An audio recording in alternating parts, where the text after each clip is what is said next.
Welcome back, survivors. We are up and at 'em yet again. 3 minutes late, same as yesterday. Perfect. Adam and Greg from STS Podcasts are here, and Pete Smith, of course, is here as well. Typing away over there, Pete, for Christ's sake. He's allowed to tweet for 12 more minutes. Yeah. We'll see.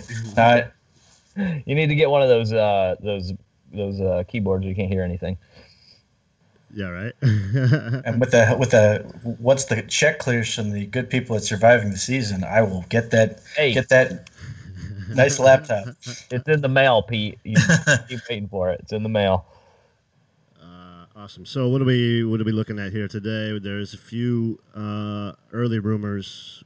I saw running back early, and hopefully it's Nick Chubb. That seems to be the early favorite, and like a lot of people are reporting that not only do the Browns like Nick Chubb, but that somebody is going to pick Nick Chubb very early. My assumption would be it'd be 35th pick, but maybe if they're actually worried about somebody coming up to the Giants, then maybe they'll grab him right now. But 35 would make most sense to me. It's a question of what they're going to do with 33, and allegedly they're not going to trade that pick. They're going to make the pick. So it's a question of what they're actually going to do. But, I mean, most of today was watching horrible reactions to what the Browns did yesterday, which both delighted and infuriated me. Yeah, just real quick, I am going for Ronald Jones here. Now, I realize they're not even looking at him, but I want the home run hitter over Nick Chubb. I'll take that. I know it's most likely going to be Chubb from everything that we're seeing. I think Zagura is definitely pushing Nick Chubb. Maybe I don't know. What was the other? What else are we thinking here? I saw some Josh Jackson out there, but that to me, we got a crowded cornerback room right now. Yeah, it's not Josh Jackson. You don't think so? They've got 70 corners they just signed. What I plus, like. I mean, don't get me wrong. Josh Jackson's a good player, would be a good pick, but if obviously if it's up to me and I don't, the rumors are that the medical's a question. I would go for Harold Landry. He's my 5th player on the board. I don't know what the story is with that. But failing that, Connor Williams is a guy I love if they want to go for an offensive lineman. Brian O'Neill would fit what they like for an offensive lineman. A lot of people will, like Maurice Hurst, obviously. He's extremely productive. There are questions with his medical. And then if you go another weapon type, Cortland Sutton stands out. I mean, he's really, really big, really strong, really fast. Not the super greatest hands in the world, but just a lot to like about him. It's sort of an Alshon Jeffrey vibe. I obviously like Mike Gesicki, who could, I would make a receiver, and he'd be a nightmare. But those are sort of the options, and I suppose it's possible, though it seems unlikely. If the Browns want to trade down, the team that sort of stands out to me is Dallas, because Dallas took a linebacker with 19th pick, and I still don't know why. And then their tight end retired. So in addition to having no receivers, they also have no tight ends. Okay, well, real quick, because that's a good point right there, because Hayden Hurst is the only tight end off the board. So you got Gesicki. I think Dallas Goedert would be a pretty good fit for Dallas there if they wanted to trade up. The other rumor was them liking Cortland Sutton, as if somehow Cortland Sutton was going to make it that far back. What other tight ends, Pete, do you have that are second-round tight ends? Do you like the kid from Indiana at all?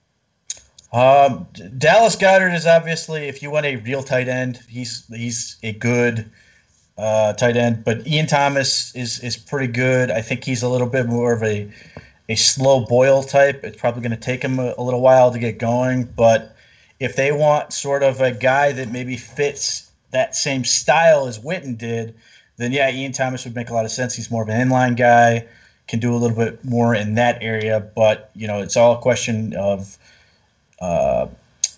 so much, and this is why it surprised the hell out of me that Hayden Hurst went first is, if you're drafting a tight end, so much of it anymore is just get a guy who's really good, catching, running, all that stuff, and we'll figure out the blocking part later, which obviously the Browns did last year with Njoku. and Seth DeValve to a certain extent. So, those guys make sense. But the thing I would point out is whether it's Gesicki or Goddard or Ian Thomas, those are the only 3 tight ends I think are worth a damn in this class. So you better get them quick.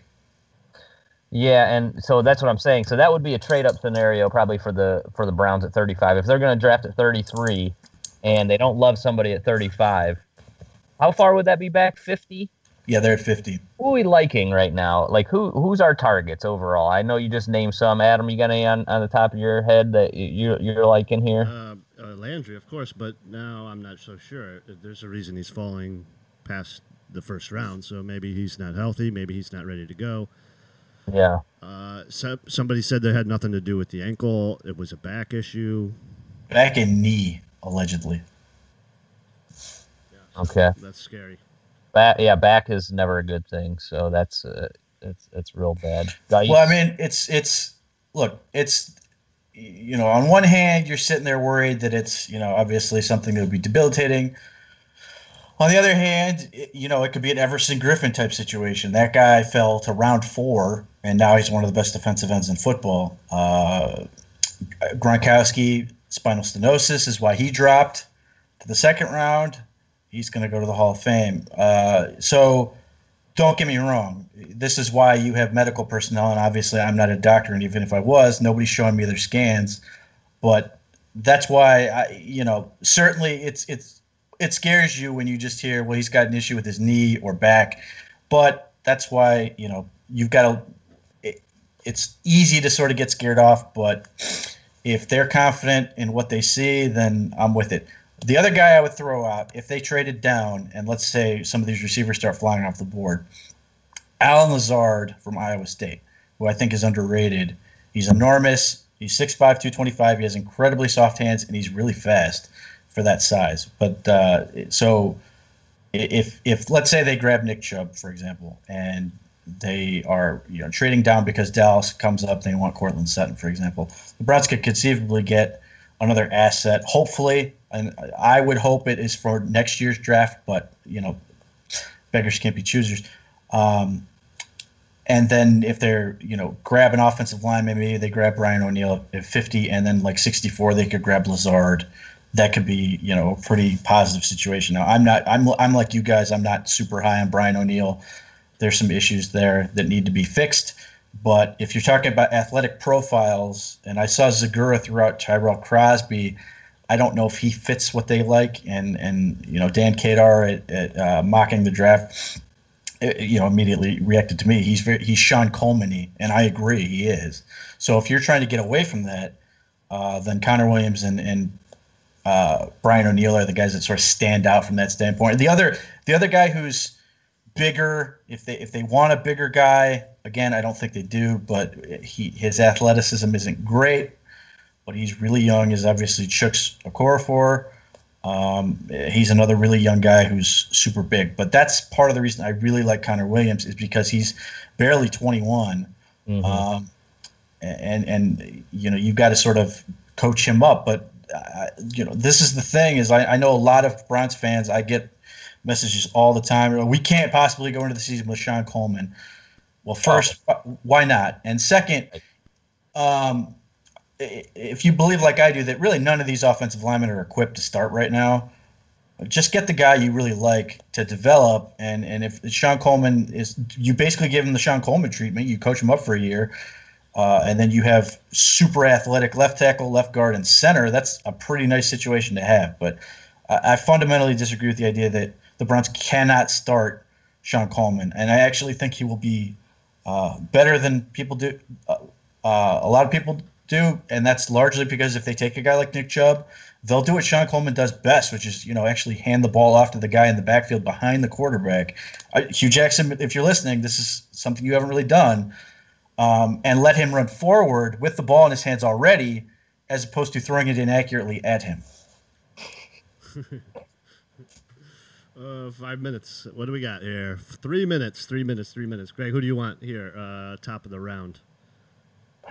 Man, well, I wouldn't hate Nick Chubb. I mean, there's a number of guys. Obviously, it looks like Maurice Hurst is done, medical reasons. I'm not hating Landry here. I'm not hating Chubb. I'm not hating Ronald Jones as a running back. I feel like you can still wait, though. There's a number of running backs to wait. Same thing with the wide receivers. Yeah, I wouldn't take running back first because it's like fantasy football here. Giants aren't taking one, so. I mean, you got to be thinking starter here, right? You have to be thinking starter, but I don't know if there's necessarily outside of running back and not.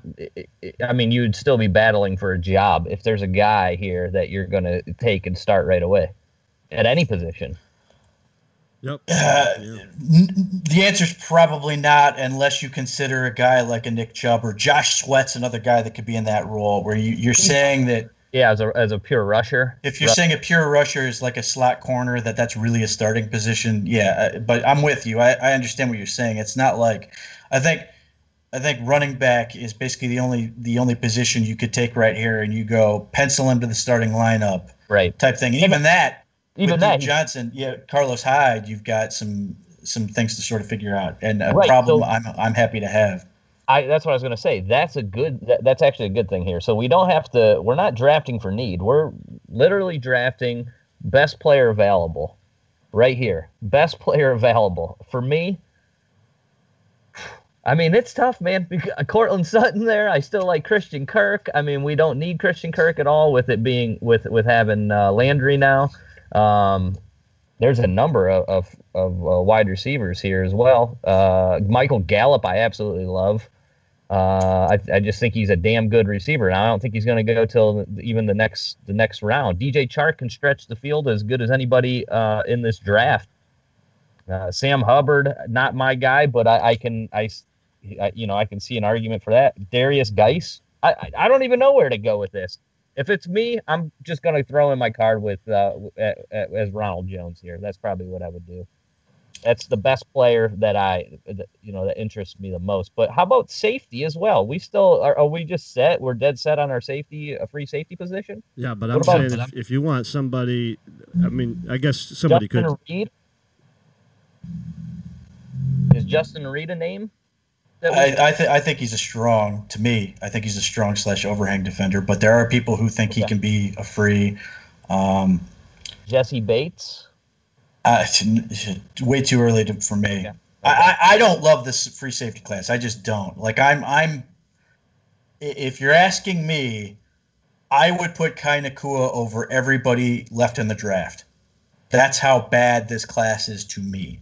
That's how good I thought last year's class was at free safety.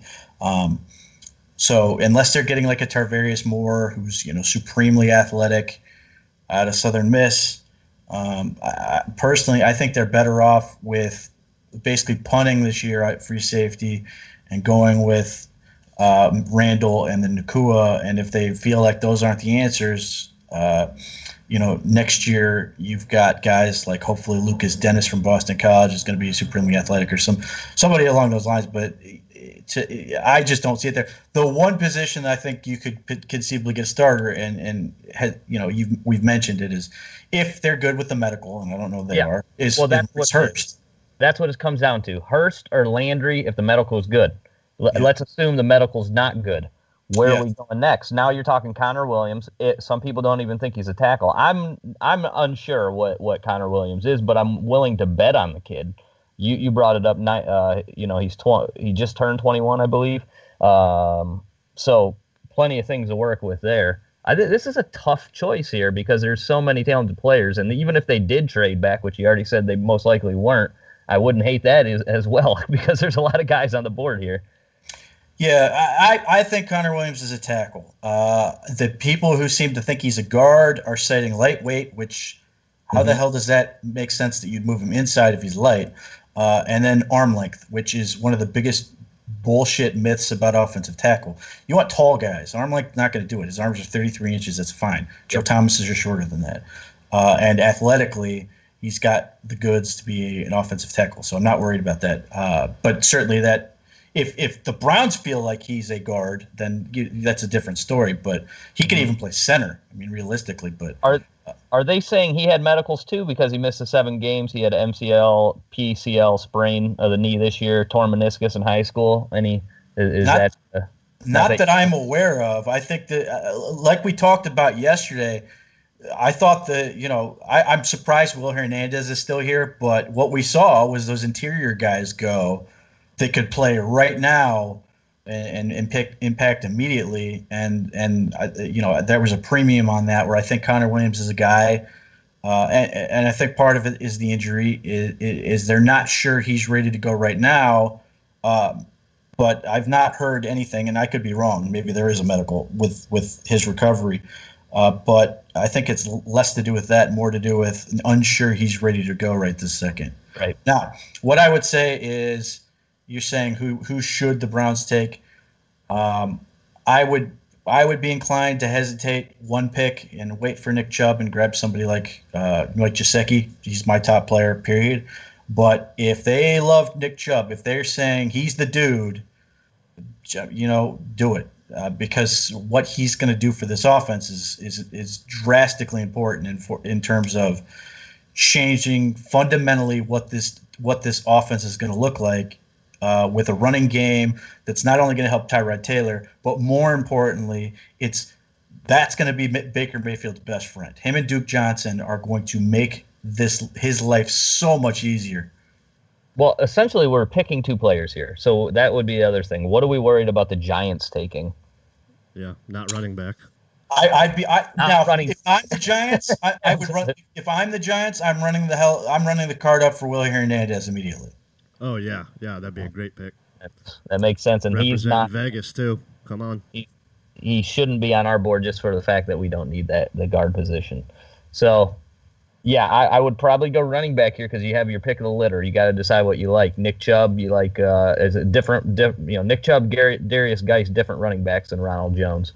So you got to decide what you like. Now I do like that style, that at 3 yards in a cloud of dust and put your head down and you can break away at times with both of those runners. So I'm not hating either of those picks. This would be whatever you feel your team needs at that time. I just feel like Ronald Jones gives you just a little bit more home run hitting ability where at any moment he can hit an 80-yard touchdown like nothing that you don't get from Geis and Chubb on at that same at the same rate.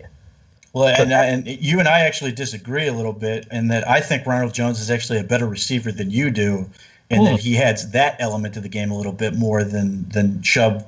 At least people think Chubb does. I think Chubb's actually an okay receiver. He's not a great receiver, but I do think Ronald Jones is a pretty good pass catcher out of the backfield. And if you like that, and you want another guy that can catch passes from Baker Mayfield, then that's a nice little addition. But the biggest thing why it worries me, 14 attempts thrown to him this year. Yeah. Only that's it. 14 thrown to him. The nice thing about him, only 2 fumbles in all 3 years that he was there, and he was a high school track champion, 10.37 in the 100 yards. So this dude can straight up run.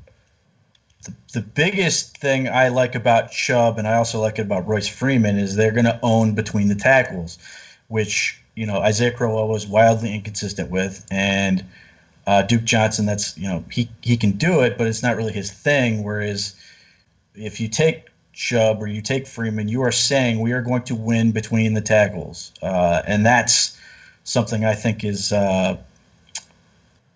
would be super valuable, especially with the quarterbacks they're going to have here. And the other benefit with that is if they're going to sort of incorporate some of what Baker Mayfield did in his offense at Oklahoma, there's a shit ton of play action in what they do, and that would be sort of another reason to have someone who can be a genuine threat between the tackles that keeps those linebackers honest to actually read it, to open up holes to a guy like Njoku. Like, you've seen that Oklahoma play a million times where it's basically that play action little pop pass. I'm waiting for that Njoku on that wide open. Browns are officially on the clock. The second round has begun. Let's relive round 1. Well, hold on. Just real quick, they brought in the 2018 NFL Draft. The Cleveland Browns select Baker Mayfield. Wow. Quarterback, Oklahoma. It is Baker Mayfield. With the 4th pick in the 2018 NFL Draft, the Cleveland Browns select Denzel Ward. Whoa. Defensive back, Ohio State. All yours, Greg. What are you going to say? Well, for one, that the reaction there is hilarious on both of them, and they have been getting knocked all day. I mean, Michael Lombardi just absolutely was crushing the Browns for their draft picks. I've seen grades of C nonstop from everybody. I love those 10-hour in draft grades. Oh, how'd the draft go for the team on the first day? Well, we have 2 picks, so we already should have a higher grade than anybody else. How about that? But what I was saying about Baker Mayfield, they asked him, well, what are you going to do about, when you have to actually play in a pro-style offense? Who plays that style of offense that you did in college? And he's like, Kansas City, Philadelphia, plenty of the teams. He's like, are you not watching football anymore? Did you not watch the Philadelphia Eagles run the same concepts that Oklahoma was doing? And now the Browns can incorporate that into their offense with the most efficient passer in college football history, and we're actually looking at this like it's a bad thing. Like, he's not going to be able to run what they're doing in the pros. It's mind-numbing when you think about it. So today, here's a lot of what I saw. The Browns should have taken Saquon Barkley, and Baker Mayfield would have been there at 4, or they at least would have gotten one of the 4 quarterbacks. Really? We're still doing this? Well, take the running back who's going to have the second biggest guaranteed contract in NFL history and get whatever quarterback is left. Smart. That's what all this was waiting for, to not pick the guy you wanted. Drives me insane. But Matt Miller said that. Mike Lombardi said that. Those are 2 of the guys I heard for sure that 100% said those same words. It's crazy. Take $31 million guaranteed for Saquon Barkley is what he's going to get at second pick.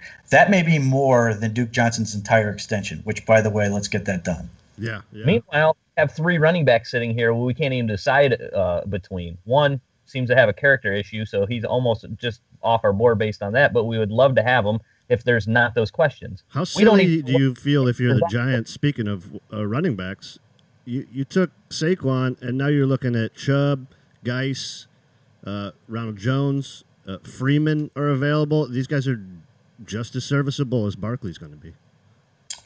Yeah, I think the Giants should be counting themselves very lucky that there are a number of offensive linemen for them to take at this pick, or maybe they like Mason Rudolph and they'll take him. But look, it just doesn't make any sense theoretically and here's the biggest problem I have with the Giants pick, or if it was the Browns. If Saquon Barkley's not great, and he can't even be pretty good, he has to be great. You're not going to sign him to another contract. You're just not, because then you're not going to pay him less than what he was making before. You're sort of screwed on that. It's a one contract thing if Barkley's great, or if he's anything short of great, and they may not even pick up that option if he's not great. Like, it just doesn't make sense at all in any way. And then to criticize it, I'm sort of lost on it. That's old football guy thinking right there. Sorry to jump over you there, Greg. I don't know. Can you hear me, Greg, at all? Are you not hearing me? No, I can hear you fine. Why? Okay, because I think I just walked right over top of your whatever you were saying. I'm not sure. As long as we're good. We have a little different setup, everybody, than last night, so bear with blame us. Greg, but hashtag blame Greg. All right, yeah, go ahead. We're good. I'm getting the ticker set up still. Yeah, so, okay, if it's up to me, I'm going Ronald Jones. Both of you going Nick Chubb here, and then we're coming back. We need to find out who we're going 35 then. Pete? Pick is in. Oh. Browns are selecting with the 33rd pick, offensive lineman Austin Corbett, Nevada. Wow. I mean, look, he's athletic, pretty athletic. Maybe they think he's a tackle. I think he's an interior guy. Some people think he's actually a center. He could be okay, but there were better players for me, certainly. But they got their offensive lineman. I'm curious to see how they announce it. He did play tackled, right? Yeah, he has been a tackle. This is out of Nevada, Joe Bitonio School here. Yep. Yeah. This is a shocking pick. Yeah, honestly, I don't know. This is definitely a surprise. Over Connor Williams. Are you surprised? I'm surprised it's over Connor Williams. Honestly, it's surprised it's over Brian O'Neill. I had him hired too, and again, I had Corbett as an interior guy. I actually have him as a center. Okay. Well, they got my center then. So, I knew they were getting somebody. James Daniel's still on the board here, is he not? Yeah, well, a part of me's wondering if that's kind of the point that Austin Corbett is. Play around. Yeah, he's that sort of utility guy. Again, which doesn't make me feel much better about it, but. Interesting pick here for sure. Well, I guess they could have been afraid that the Giants were going to take Corbett here. This has been a name that seems to have gained some traction over the past couple of weeks. I didn't hear a lot about him early on, and then next thing you know, everybody's talking about him playing tackle and being able to be versatile, play different positions. So, I don't feel great about this pick right now. I think we're ultimately going to have to wait for the explanation to sort of get an idea of where they're thinking of going with this. But yeah, I will just say it's unsatisfying right now. Yeah, 6'4.5", 306 pounds, redshirt senior, out of Nevada, 22 years old. Do we have athletic data? Oh yeah, I've got he's 6'4" and 3/8, 306. Ran a 5.15 40-yard dash, 8'10" broad jump, 28-inch vertical, 7.71 3-cone drill, 4.5 shuttle, and 19 bench reps. And he's 22. He'll turn 23 in September. 33-inch arms is too short for tackles.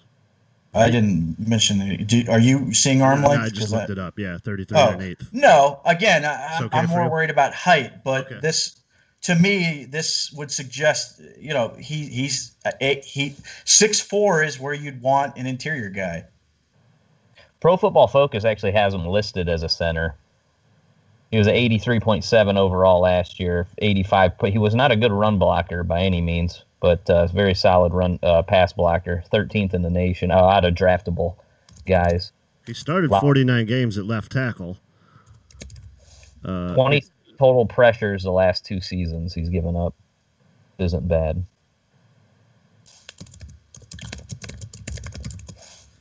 Yeah, that's interesting.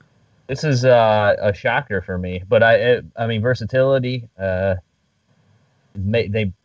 says tackle up there, but I don't know if they announced it that way. He played all of his games in the in college are at left tackle. Yeah.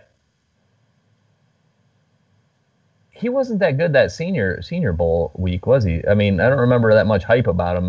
He wasn't like a standout guy. I think I don't even remember, but I'm fairly sure he was on the interior there.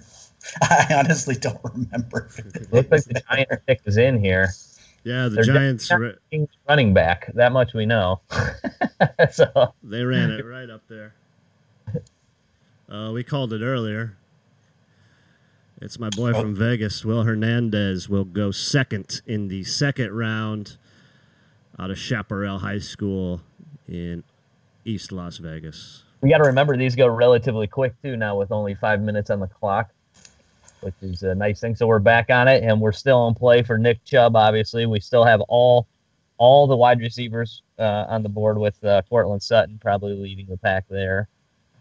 I don't feel like there's any need to take a wide receiver here, in my opinion. I look at our roster. I still think Corey Coleman is untapped potential. Yet I feel like you're going to get some of these wide receivers deep. I get the point of drafting a versatile offensive lineman there for the fact that that's probably the weakest position in this draft class. Sort of the offensive line's not looking that great. Not the weakest position, but it's not an overly talented position. I guess the pick itself is a little strange, right now until, like you said, we find out what's going on exactly with him. Well, it's a great pick by the Giants. I mean, straight up, you couldn't be happier than getting Will Hernandez after you got Barkley. So that's good for them. I'm assuming the Browns are going to go running back here and get their guy, especially since they just took an offensive lineman. Can we wait till 64, or do you want to get Chubb now? If it is Chubb, if you're saying that this is our guy, and you're not as high on these other dudes, get your dude. If you're committed to this being the dude, get him. I would love some Nick Chubb here. This Ronald would make Jones. my day.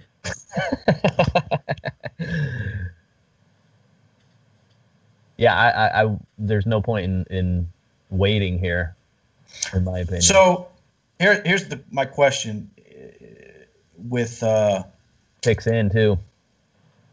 They ain't messing around.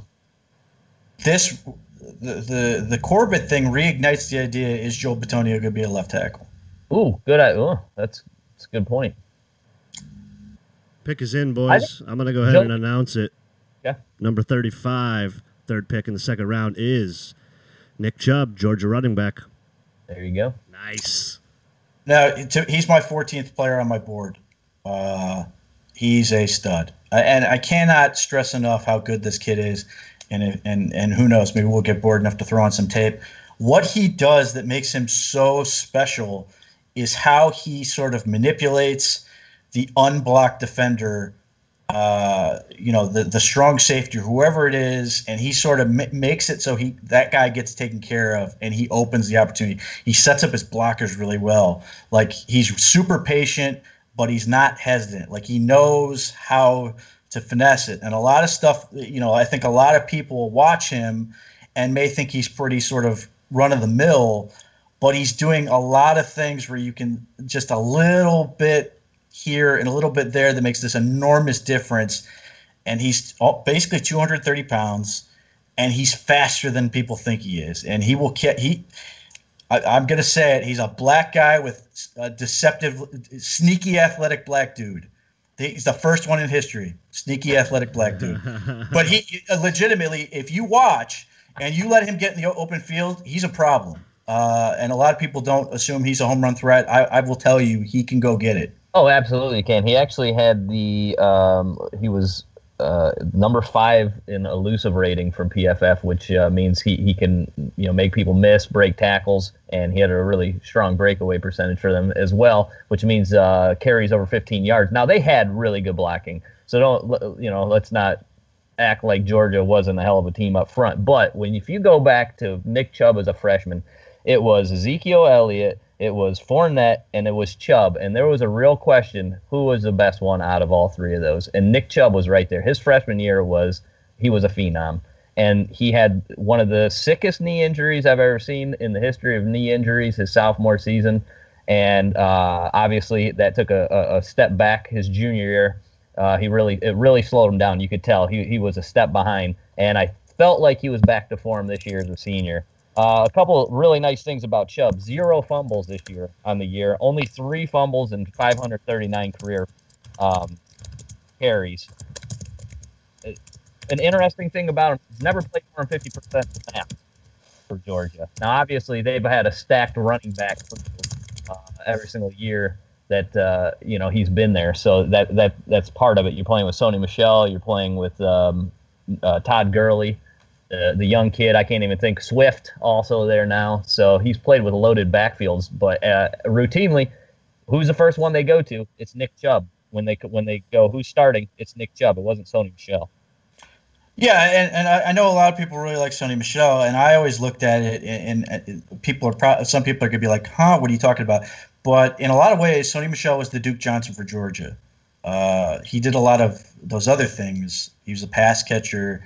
He's sort of a guy who would come in and make big plays. But when you needed to, plow through and get hard yardage, Chubb was your guy. And certainly at the end of the year, Sony Michel maybe took over a little bit, but and they got away from Nick Chubb. But you just the way he plays, he's just so good. I think the offensive line are absolutely going to love the way he plays. But, having your knee folded in half the other way, it's even unsettling to think about. But he is a genuine freak in how he was able to come back from it, and he tested like a freak despite it. But the other thing you don't really sort of maybe not notice, and his testing suggests he's great at, is balance. He is able to keep his feet and keep running really, really well. And his ankles aren't great. He's not a guy who's going to do a lot of crazy turns and all this, but he's just a guy who's going to shift his weight a little bit, move his lane, and keep going. The other thing is he's been a pretty damn good pass blocker, and that that's going to have to be one thing he's going to have to do. We don't have. I mean, when you have a guy like Crow, he couldn't block me if I was rushing the passer. Duke tries his damnedest, but he's pretty small. Sorry, Adam, cut you off. Go ahead. Indianapolis has 2 picks in a row here. The first one is in. It is Darius Leonard, linebacker, South Carolina State, pick 36. I like Darius Leonard, but that's really early for Darius Leonard. Well, we were thinking about them with going Roquan early. Who did they take? I don't even have it up. Who was their first pick? Did they take the guard? Yeah. Who the hell did they take? Yeah, okay. Okay. Nelson. Yeah, because we were thinking that they were going that they were going to be looking at linebacker. They need linebacker edge help. So who would they be coming back with here? Is there any way we're going to be moving up here? Right? We're going. This thing's probably going to fall for us. I just have a hard time seeing unless they finagle picks from next year's draft. It's just like 114. I don't know. Like that's your highest next pick after. That's 50 spots. That doesn't get you very much. Right. Yeah, you'd have to be throwing like first round picks next year to get a second round pick this year. They're not doing that. What is our biggest need at this point then? I would say it's defensive line. Okay, and so we're once again we're talking about the same guys we've been talking about. Let's not talk about Harold Landry. Let's not talk about Josh Sweat. Let's assume they're going to be gone. Give me somebody else that might be there at 64 that we're thinking. Well, it depends. It depends. If they want a 3 technique, my next dude up would be James Looney from Cal. Okay. I love him. If they are open-minded with Larry Ogunjobi, and I don't know if they are, and they're saying, yeah, he can play nose, but we're not out of the business that he could potentially go back to that 3, then Harrison Phillips becomes a dude I would love on this football team. That's a good name. I didn't even think about him being here. But the next pick is in, boys. 37th pick is in. These are moving fast today. 37th pick is Braden Smith, offensive lineman out of Auburn. I think he's another guard. Yes, he is. Yeah. And they've got 2 really, really talented. We talked about this before with the Bears potentially doing this to get, that offensive line coach, a big raw, glass eater type. Braden Smith is a big athletic dude. Him and Nelson are potentially franchise type guards, and they've got 2 of them. Credit to not Grigson, whoever the guy they got in there now from the Chiefs. Yeah. Pace, not Pace. Whoever's in there, the Colts guy, for manipulating picks to get those extra second rounders with the Bills and stuff. And they have a guy who's had some injuries and needs to sort of get over them, and Ryan Kelly, their center from Alabama, who a lot of people really like. And now they've got Quentin Nelson presumably at left guard and Braden Smith at right guard. That's a lot of beef up front now for, maybe Andrew Luck will pick up a football in celebration of this momentous occasion. My big question with the Colts now is who are you handing the ball to? Who's the running back? South Florida kid from last year. Austin Irwin in the chat also thought maybe Indy would go running back there. And the point is being made. I'm not off of Twitter. I'm on there. That's just what it is. The Browns paid the Browns paid $16-17 million for the right to pick Nick Chubb. How do you feel about that? I feel pretty goddamn good about it. I don't care about. Yeah, I don't care about his money. That's great. It's still less money than what Saquon Barkley's going to make. Not even half what freaking Jarvis Landry's going to make either. But no, all these people are like, blah, blah, blah, how stupid this is. You paid $17 million or $16 million or whatever it is, and now you may have gotten your franchise running back out of it. That nobody, you know damn well, everybody was hanging on to that pick. That's why I actually brought this up to you, Adam. Remember I was saying the Browns cannot pick at that pick. They have to trade out just for the fact that nobody can bring that up. And now here, of course. The Bucks pick is in as well.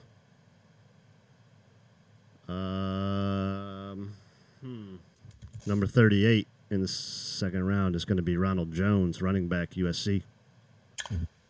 Took my guy down there. Well, you know, I love to poke fun at this, but I mean, how many weapons does Jameis Winston freaking need? Like, let's do something. I'm tired of hearing about how great he's going to be. You've just got another, you know, really attractive weapon on top of everything else down there. Let's, you know, come on, Tampa, do something. Yeah, that's when people are talking about Darnold. Is he this year's Jameis Winston? That is honestly the one real concern that you had when we were talking about Baker Mayfield and Darnold. And meanwhile, that's it. How many weapons do you need? Well, it doesn't really matter if you're going to continue to turn the ball over left and right.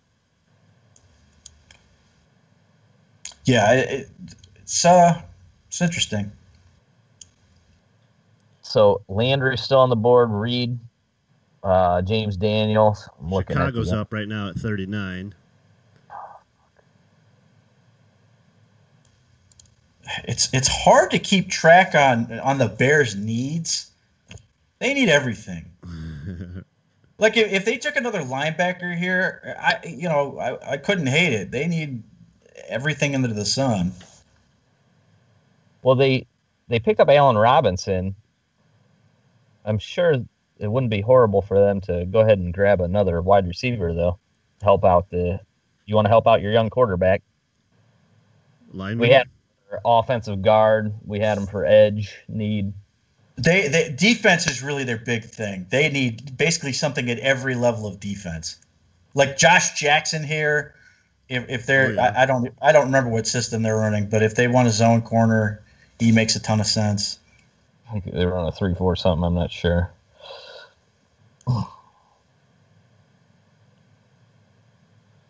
After Chicago, you got Denver, Oakland, Miami. They're firing right through. So, anybody find a Landry spot here, or should we just stop talking about him because he's not coming? I don't know what to say about him. Honestly, at this point, I'm sort of keeping an eye out to see because so far no receivers have gone. Am I right? Nope, not yet. And the other thing is the quarterback. You still have Mason Rudolph, Kyle Laletta, Mike White. There's got to be a quarterback here. Miami could be looking. Miami would make a ton of sense for quarterback. New England, right behind them, makes a ton of sense for quarterback. You could even make the case that Green Bay could take a quarterback. They got Deshaun Kaiser. How dare you? Well, this is true. So they need a quarterback. The Bengals, right behind them, could use a quarterback. The Chargers, even. I mean, there's a lot of these teams where you have to sort of decide, wow, look at Ronald Jones. Have to decide what you're going to where you're at with your quarterback situation. Like the Broncos are another one that could take there's a lot of these teams where you sort of, will they or won't they? How good do they feel about the guy they have? Yeah, this is another running back coming off the board before Geis. Jed is asking in the chat, did I say Geis? Jones. Do you have anything on Geis falling? You hear anything, Pete? There was a whole bunch of things going on about him, wasn't there? Whatever it is, Mike Mayock brought it up before this thing. My understanding is I don't think he's in the green room today. I don't know if that's changed. Maybe he's shown up. Whatever it is, it's bad enough that his agent dropped him, not like today, but like within the past, a little bit, and he had to get a new one. I don't know what we're talking about, but apparently, who knows? That maybe it's a Lyle Collins situation where because nobody knows and because it's so recent, like nobody knows how to deal with it, and he takes a significant tumble. But it's it's real possible right now that teams are like trying desperately to vet it. Well, they had the thing where supposedly he said one of the GM, not a GM or a scout or somebody asked him if he was gay or something, right? Remember that whole thing came out, and then he denied it. NFL investigated it. It seemed to be nothing. I'm wondering if he had lied about that whole situation, and now the teams are like, okay, what are we getting ourselves into? But he was brought up in straight poverty. His father was murdered at 7. His brother is in and out of jail numerous times. I don't, you wonder if that's what they're worried about. Maybe he's running with a bad crowd or something. I mean, how many years ago is that when Deshaun Jackson, he basically was, Eagles just got rid of him because the rumors were, he had gang activity. Who knows what's going on? Anything like that could be going. Pick is in here, fellas. Chicago Bears at 39th overall. Take James Daniels, center, Iowa. Oh, there's your boy. Good player. Allegedly some medical there, which is why he may have fallen out of the first round. But Kirk Ferentz basically called him the best player he's ever had at Iowa. Is he not? Very young. Yeah, he's him and Frank Ragnow are both 21. And this is a school that obviously has had a lot of really good football players on offensive line, and Kirk Ferentz is no joke, which is why so many people thought New England was going to go that route. But it's a nice pickup for the Bears. Hopefully everything is good from a medical standpoint. Who we got coming up next here? This is the Denver. Any chance Denver goes? What is that, Greg? We can't hear you. You can't. Oh, you cannot. Can you hear me now? Yeah. Yeah, you just like you fade it. Yeah, like you're doing like fadeaways. Are you in bad Wi-Fi? I hope not. Are you shooting fadeaways? I am. Or am I good now? No, you're good now. Okay. I just hope you made your shot. Skype, I think. That's okay. Skype is the worst. No, I was. One of these days we're gonna do this in live together. That's the real plan. One day we'll have a studio that doesn't include my car and in front of a Walmart market. That's what I'm really hoping for. Yeah, right. All right. What were you saying? Denver. Any chance of Mason Rudolph, a quarterback in Denver? They talked about that early in the draft process, that they would be looking at the quarterbacks. Maybe they didn't like any of the guys early. Maybe they want to get somebody later. I mean, are we relying on Case Keenum in Denver to lead the troops for the next couple of years? Meanwhile, they've drafted quarterbacks. None of them worked out. Yeah, that's the problem. Is they keep taking not the top guy. I mean, they've been doing it longer, but in a lot of ways they had been following the way the Browns have been doing it. No, that's not ideal. Denver pick is in, everybody. 40th pick in the draft. The Broncos are taking a wide receiver, Cortland Sutton, SMU. Good pick. I mean, it's not like there was a chance in hell he's going to make it all the way 64, but I'm surprised he lasted this long. Their wide receivers are getting old too. Yep. Oakland boys. They really, really don't want to pay Demaryius Thomas that awful contract anymore. Well, would you? I mean, no, that was awful when they signed it. You're talking. Everybody says, what's his name from the Cowboys who just got cut? Des Bryant has lost a step. I mean, Demaryius, he looks terrible out there at some points. Yeah, Thomas, Sanders. Outside of that, Jordan Leslie. Come on, they got Jordan Leslie. You know, Browns fans would love that one. Oh, yeah, I forgot he went out there. They have a pretty Carlos Henderson from last year. He didn't play a snap. Was he hurt? Did he end up getting hurt? I don't know. Thing. I gotta imagine that some corners are gonna be popping off here. Yeah, this is. I mean, I didn't really like any of them, but Carlton Davis, John Jackson. That second tier. And seems big. like there should be a run.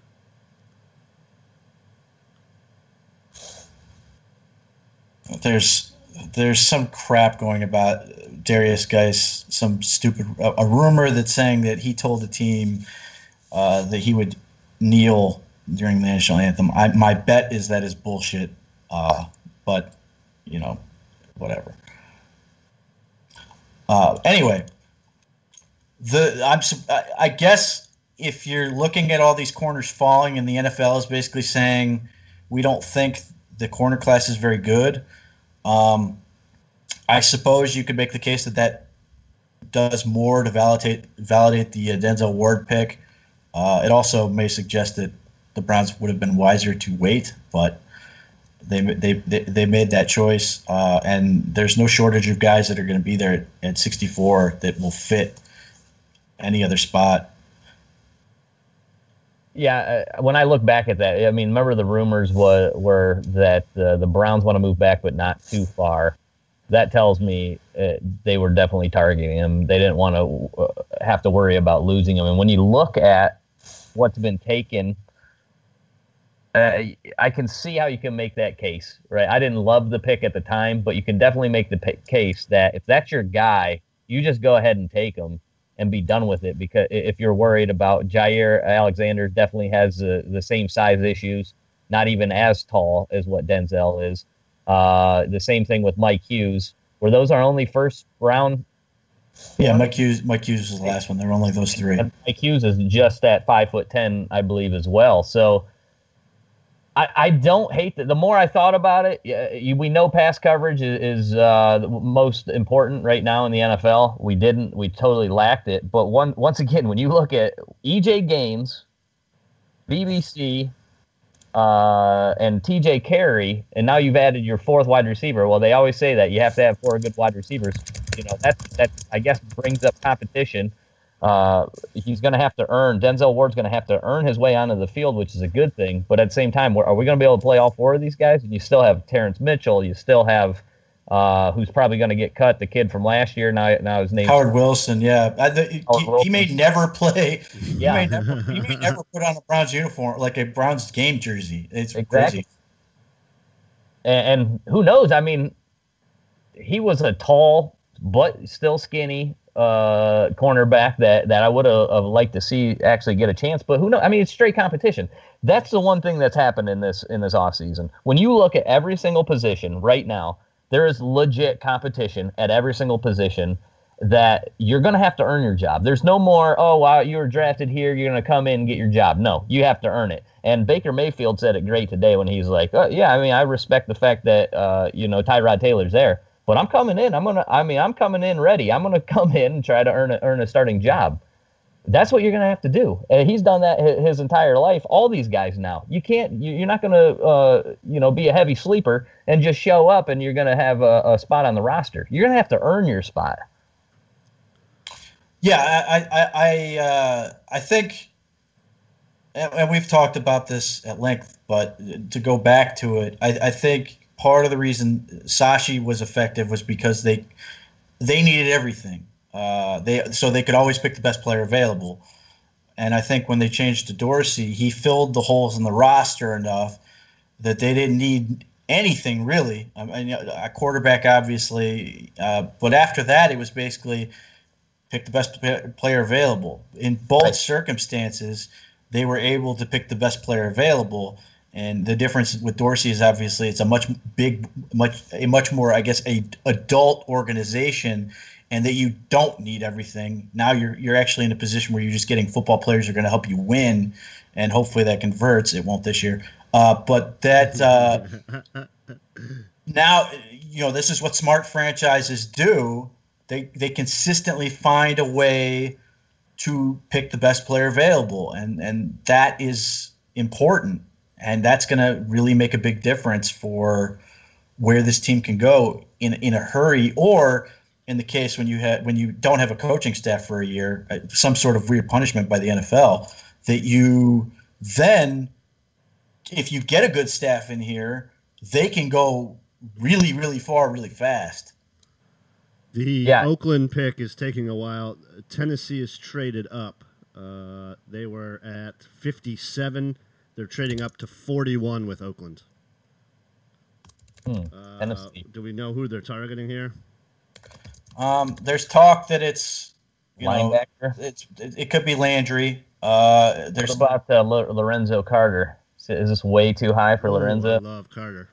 I got the pick anyway. If you guys want it. Okay. Boston College, Harold Landry, edge going out, 41st pick to the Tennessee Titans.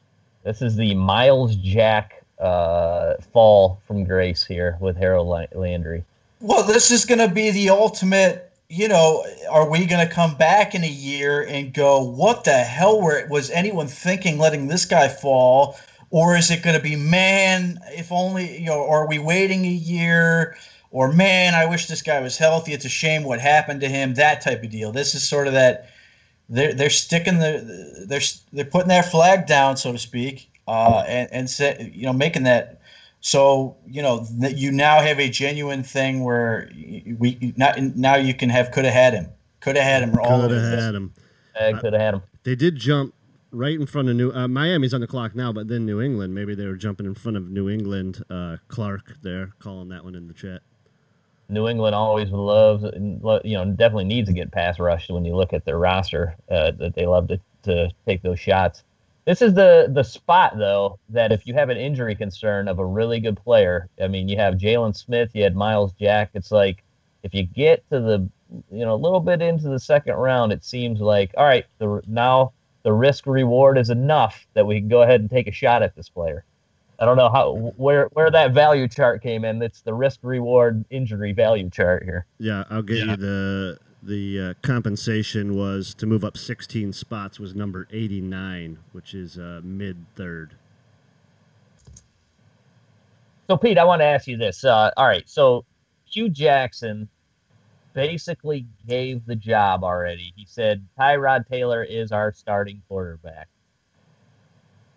Knowing Hugh, do you think he's even going to give Baker Mayfield a shot to earn the starting job? I would say he'll fight tooth and nail to prevent it, and part of me is glad. I kind of want that to happen only because I don't want Hugh anywhere near him. But no, I honestly think we're going to get what. Let's put it this way. Here's what I'm hoping for. I'm hoping Mayfield is really good and and looks like a guy where, he's great in preseason and camp and all that stuff, and he just gives you a taste where you're now excited for when he's going to get in there. But I do really think that you're going to have somewhat of a fixed quarterback competition where Mayfield could beat him or tie and lose, which, again, I would not be upset with, only because now you're sort of setting everything else up around him to be successful. And then if he's super confident, he's super, motivated and keeps working, he's not. And again, this is where we have to dispel this stuff. With Johnny Manziel, when he got sort of shut down, he pouted and quit in a lot of ways. Whereas, God damn it. Whereas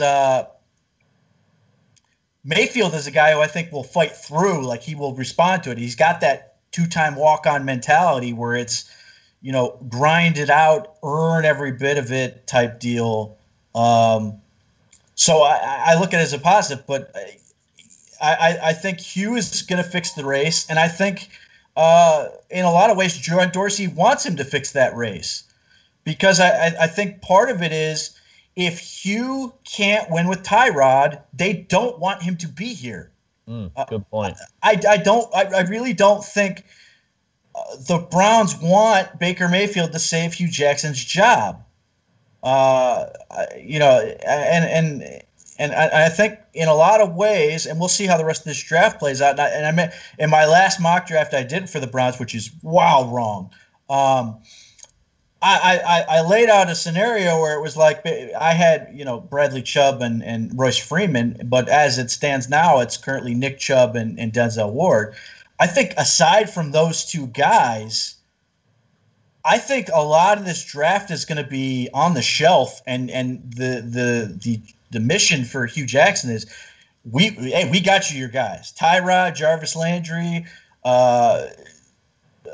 Carlos Hyde, all these corners they signed, Chris Hubbard. You know, now you've got Denzel Ward, you've got Nick Chubb. You go win with this group, and if you can't do it, these other guys that we've drafted, Austin Corbett now, Baker Mayfield, presumably the rest of these picks aren't likely to make, you know, super big impacts, sort of, you know, maybe other than like a rotational defensive lineman. These are for John Dorsey's coach, and you have to prove that you're John Dorsey's coach. We got the pick in here, boys. Miami at 42 is taking Mike Gesicki, tight end, Penn State. Yeah, that's not my favorite. It's a good pick for the Dolphins. New England's on the clock. Who was it? Thomas? Or was that the tight end that they had there that is no longer? So, I lost my train of thought. Sorry. Yeah. So you look at the roster and Hugh's only out. His only excuse, and I absolutely, if they start bad, I feel like he's going to go to the media and be like, you know, it's just tough with these tackles that I have. You know, I can't win games. I can't win games. He's going to do the excuse thing? What? He's going to go with the excuses now? Yeah. Well, I mean, now he's done that his entire career. He's been, you know, that's been his thing for sure. Yeah. Yeah, that's an interesting take, though, that you don't even want Mayfield to see the field at all. But at the same time, it's like if you earn the job, you earn the job. And I don't think he's going to beat out Tyrod Taylor, but I think that he's not that far behind. I don't think like there's light years ahead. And when you brought up Johnny Manziel, what was Johnny's age when he was drafted? Was he like 20? 21. And finish your point, because I've got one to add to it. Which one? Because the difference is Baker's so much further along. I mean, the experience. The thing that people forget is that extra year, the extra 2 years that Baker's had to progress over a lot of these guys. It makes a huge difference when you come to the pros. He's had that extra training. Okay, so like people I talk about age being important for prospects and stuff, and I do, but with quarterbacks I want seniors, and part of the reason I want seniors is because it's, you know, you can call it CEO of the football team, whatever, you know, there's so much pressure involved. If you've gone through to being a senior, you know, what's the point of college? You know, ideally it's to figure out what you want to do with your life. If you've gone through that grind and you've come out and you've figured out you genuinely love football, you're going to want to be great at it. Whereas I get worried with these redshirt sophomores where it's going so fast that some of them get to the NFL and they realize, oh, man, this sucks. I don't want to do this. And you have these guys sort of disappear. And Manziel, you know, admitted that's what happened to him, that, you know, with everything else.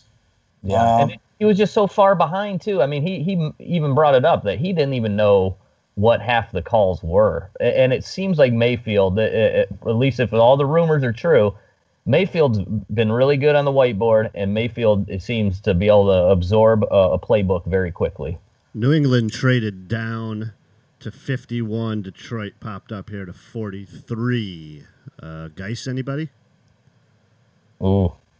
Well, that would mean they would have gotten both. The tight end. They were linked to running backs the whole way. That would mean they essentially got their top guy in the second round. Oh yeah, that'd be interesting. Who did Detroit take? Who was their first? They took. Ragnow. Ragnow. Okay. Yep. They need a they don't have a tight end even on the roster at this point, do they? Defensive end, let me look at their Pick is in, boys. Hold on. I'm not going to call this one yet. So it's I'm seeing, various little tidbits come across. According to Elliott Wolf, the Browns picked Austin Corbett to be a tackle and guard, and the coaches are going to figure out where to put him. And I'll tell you right now what that says to me. Kevin Zeitler's gone next year. Okay. All right. I do have the pick. Detroit did trade up for a running back. 43rd pick, Kerryon Johnson. I'm not a Kerryon Johnson guy, but I know a lot of people absolutely love him. I am not that guy either. I'm the same thing. I look at him, I'm unsure of what he even is. What were you saying just a second ago? So Nate Ulrich said that Elliott Wolf. Let's see if I can find the quote. It doesn't. It just said we'll have more value if he can play tackle for the Browns. If he's able to play left tackle, that'd be great. Wolf said we'll work Austin Corbett at tackle and guard, and it's up to coaches where he plays. And to me, that would mean they don't want to pay Kevin Zeitler after this year, and they want him. They want to go to a more athletic dude. Now, I'm ready to be wrong about that, but that is something I had thought about this year. That if they picked a guy like Will Hernandez or one of those, that it might mean that they want to get out of the Zeitler deal. Is the Zeitler deal easy to get out of after 2 years? Not yet. Probably after 2019. We'd have, $5 million of 2018's guaranteed right now. Yeah, we're okay. Yeah, it's 2 more years. It's literally 2 more years. Yeah. So in 2 years, maybe Austin Corbett's the guy that takes over. At that point, Zeitler's going to be 30. We'll see. But there's an opt-out with $4.8 million dead cap after 2019. So that would be something I'd keep an eye on.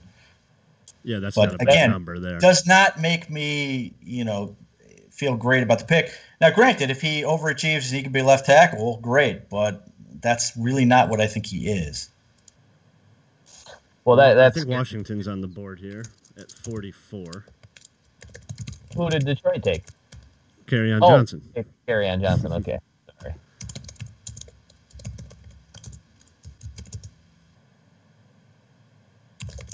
That scares me with when you're a lineman and you don't have a home yet. Last time we did that, his name was Cam Irvin. That and so that's what makes you a little nervous. Not that it just. What are you playing? I fully expect it just to be depth at this point, right? I mean, that's what we were talking about.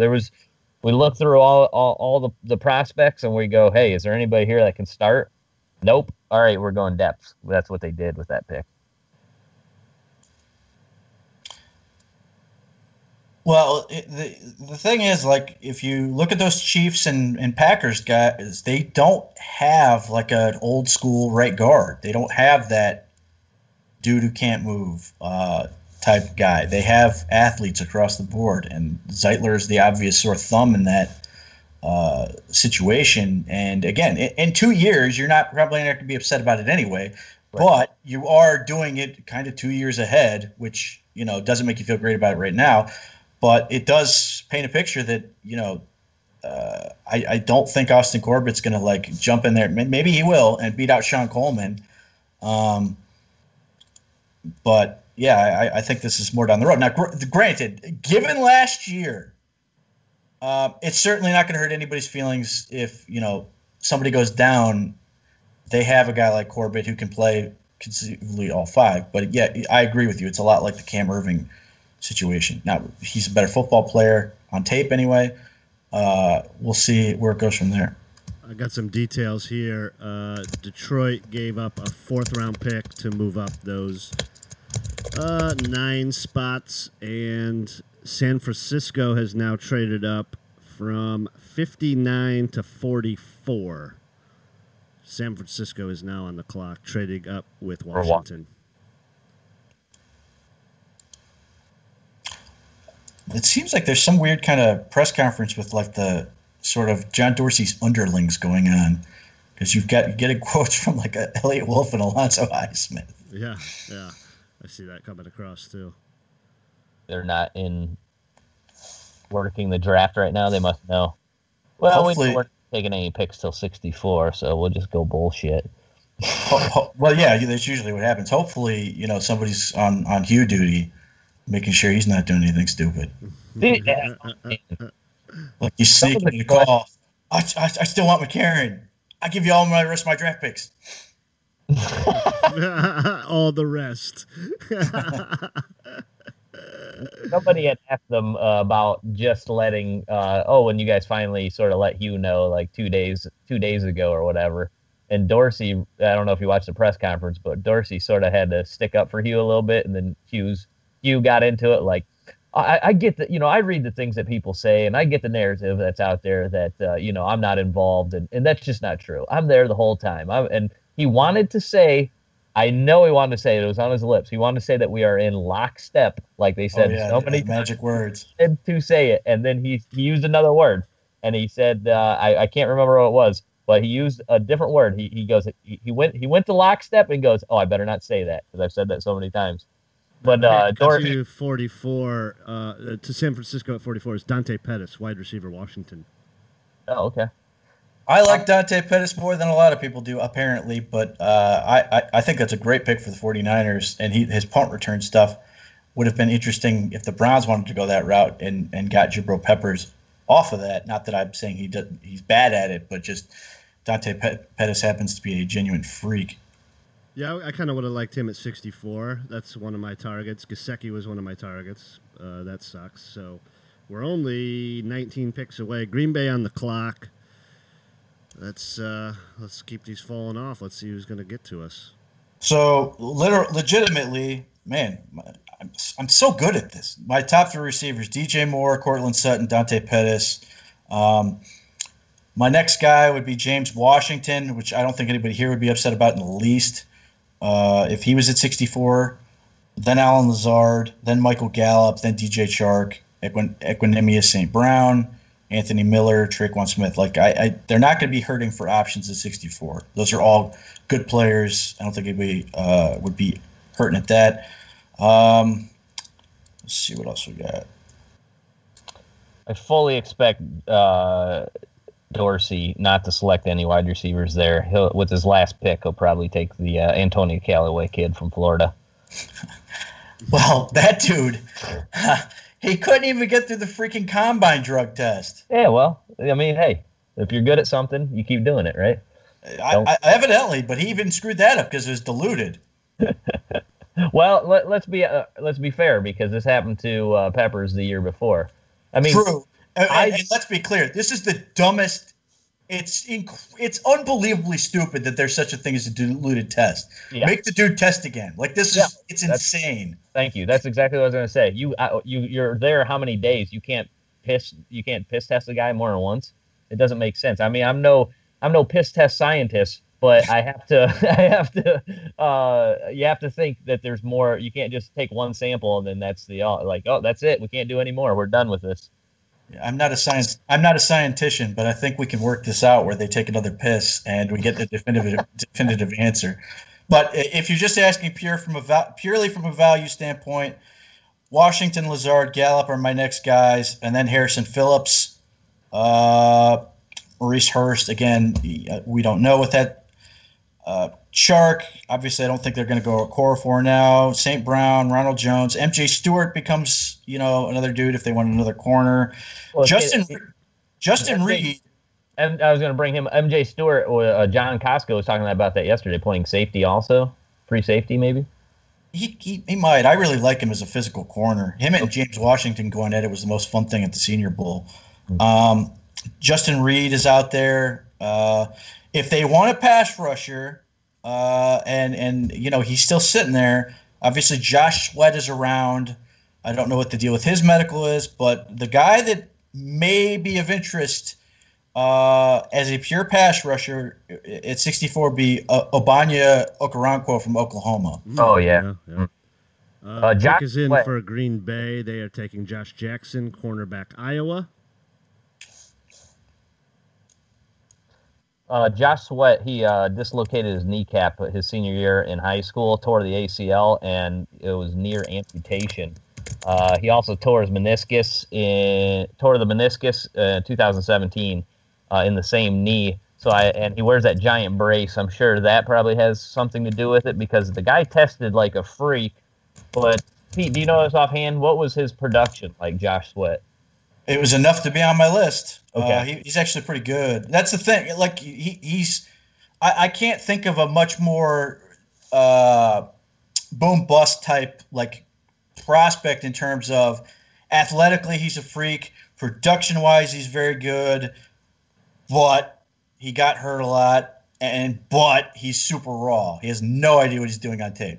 Well, the strange thing they would do, they would play him inside an awful lot, and he's not very big. I have him at 251. I don't know why they're playing him like at a 3-tech. Yeah, it's bizarre. But yeah, Josh Sweat. In 3 seasons, 5.5% solo tackle market share, 12.8 tackle for loss market share, 15.6 sack market share, and he had 5 forced fumbles. So he's good, and he's 21. He just turned 21. Jannard Avery would be another guy. I don't know about him that early, but Tyquan Lewis, another one. I don't know about him at 64, but these are things that could happen. We're going to be adding Matthew Kuhn from Sins of Our Fathers here any minute. Let's see where we're at on the board. We've got... I don't even know who's up next. Arizona. Oh, Kansas City just traded? Now, after Green Bay, should have been Cincinnati. Yeah, it looks like Chiefs traded up to Cincinnati. And I'll get that pick as soon as I can, and I'll also get that compensation for that trade. Yeah, this has gone trade nuts. Yeah. Basically, since the Browns aren't trading, I haven't been paying attention to it. It's just guys coming off the board that I want or I don't want. Where are you with that Tavarius Moore kid from Southern Miss that seemed to blow up? He wasn't at the combine, but it tested really well as pro day. They didn't have much film on him. Did you watch him? Yeah, a little bit. He's interesting. But again, it's, like I said earlier, I have kind of cool over everybody left. But if they want a super freaky athlete, Tarvarius Moore, he's a rare dude. Now he's also got some really weird athletic testing. Like he bench pressed 7 times. Like that's just a bizarre. He's like sticks. He looks so. Yeah, he does. He really does. That dude and the dude who's like 27 years old, who's like 6'3", 190 pounds, like benched 2 times or something, but ran like a 4.28 or something. But yeah, Tavarius Moore 7. Yeah. That pick Pat is knows what I'm talking about. He asked me about him. That's hilarious. Cincinnati gets at 46 Christian Kirk, wide receiver. It says Kansas City. I'm sorry. Kansas City traded to that spot. I'm sorry. Hey, this is the best slot in the draft. My slot pamphlet had Christian Kirk, number 1. We still have my boy Richie James, who we're going to pick up in the 6th round later. Did you see what his career projection is? No. Pro Bowl. He's got the goods. Are you serious? Oh, are you talking about his production? Metrics. He's a Pro Bowl type. Actually compares to white boy from the Patriots. Which one? The first one. Wes Welker. Yeah, that's it. Edelman. The first one. The original. They all look the same. Amendola. Yeah, they all look the same. There, I said it. But yeah, Josh Sweat's interesting. But really, the guy I'm sort of intrigued by, if they want just a guy who's going to get after the quarterback, and you can say, well, he doesn't really have a position, Obanya Okoronkwo, he's a really nice player. Yeah, he's like 240 pounds, I believe. He's a little bit undersized. I mean, can you play him at linebacker? There's no way. Yeah, right? yeah, that's that. You could? You treat him like a Von Miller type. Okay. Can he cover anybody? Would you ever put him in coverage, or you're just strictly putting him as you're going to bring him in on third downs and just have him pin his ears back, get after the quarterback?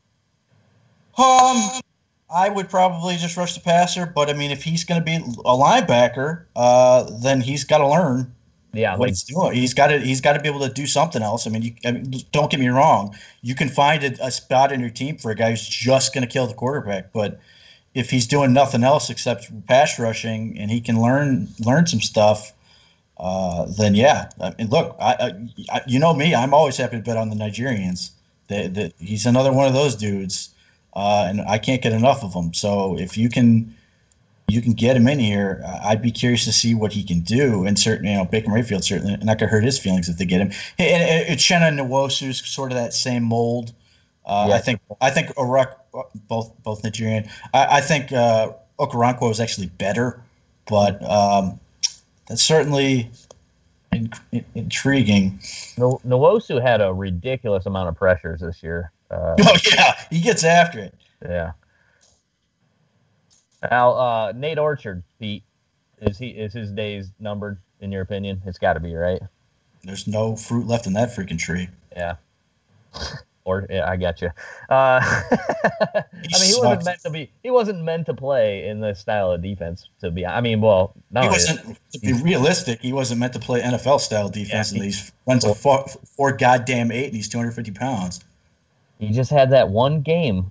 The preseason game where he showed his one move twice. and I predicted at the time, I was worried about it. He got that one dude the same way twice. And I was thinking to myself, oh, here it comes. They're going to adjust. He's never going to do it again. And that was it. Well, that's an interesting – when you look back at it, how much weight was put on, okay, he made those 2 plays because he was really on the bubble.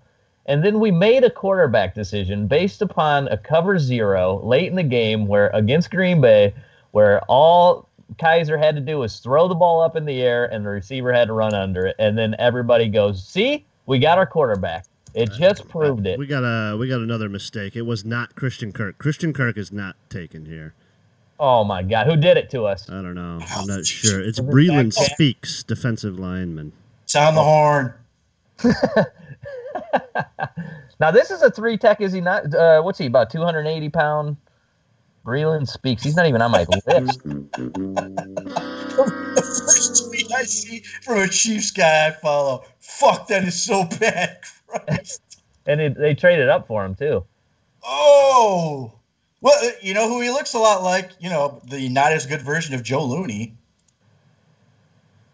Yeah, 283, 6'2", and 7/8, and 283. Okay. I'll give the NFL credit. They seem to be getting their guest pickers out there a lot quicker this year. Or either that or I'm absolutely looking at the wrong ones, and because it's muted and he's 7 picks behind, I just don't know it. Well, Arizona's pick is in as well. Yeah, it looks like they're dead on. Neas Williams. God, he was so good. I will never forget the Monday night game where Kelly Holcomb was playing, and that dude's laughing his ass off on their little their half thing. He got a pick 6 on Kelly Holcomb in the first half. They go to halftime. He goes, he stares his target every time. During halftime, making fun of Kelly Holcomb, comes back out, gets another pick 6.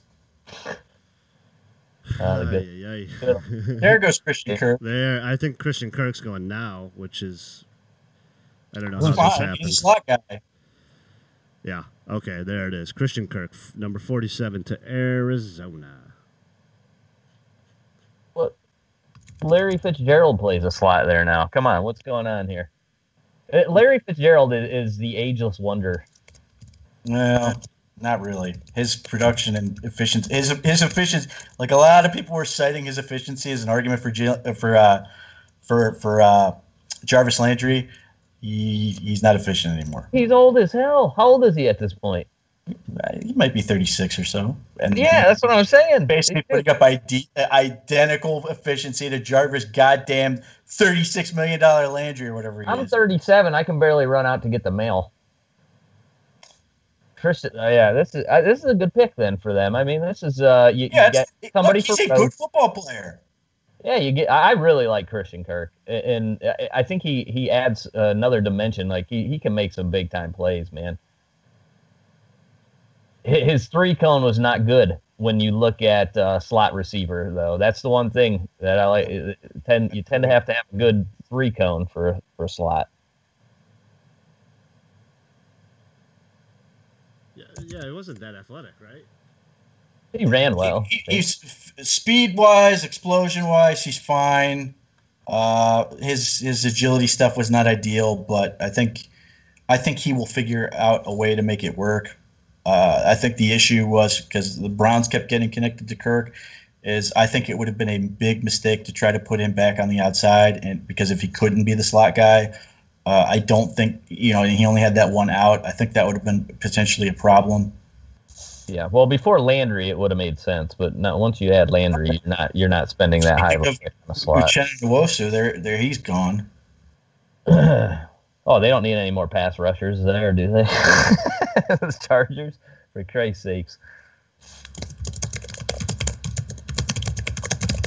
How many picks are we away? We're at 48. What are we picking? 64. We picked the last pick of the draft. Pick the second round. For the people who have the cojones to go 3. But yeah. I gotta get a babysitter for this stuff, Pete. All right.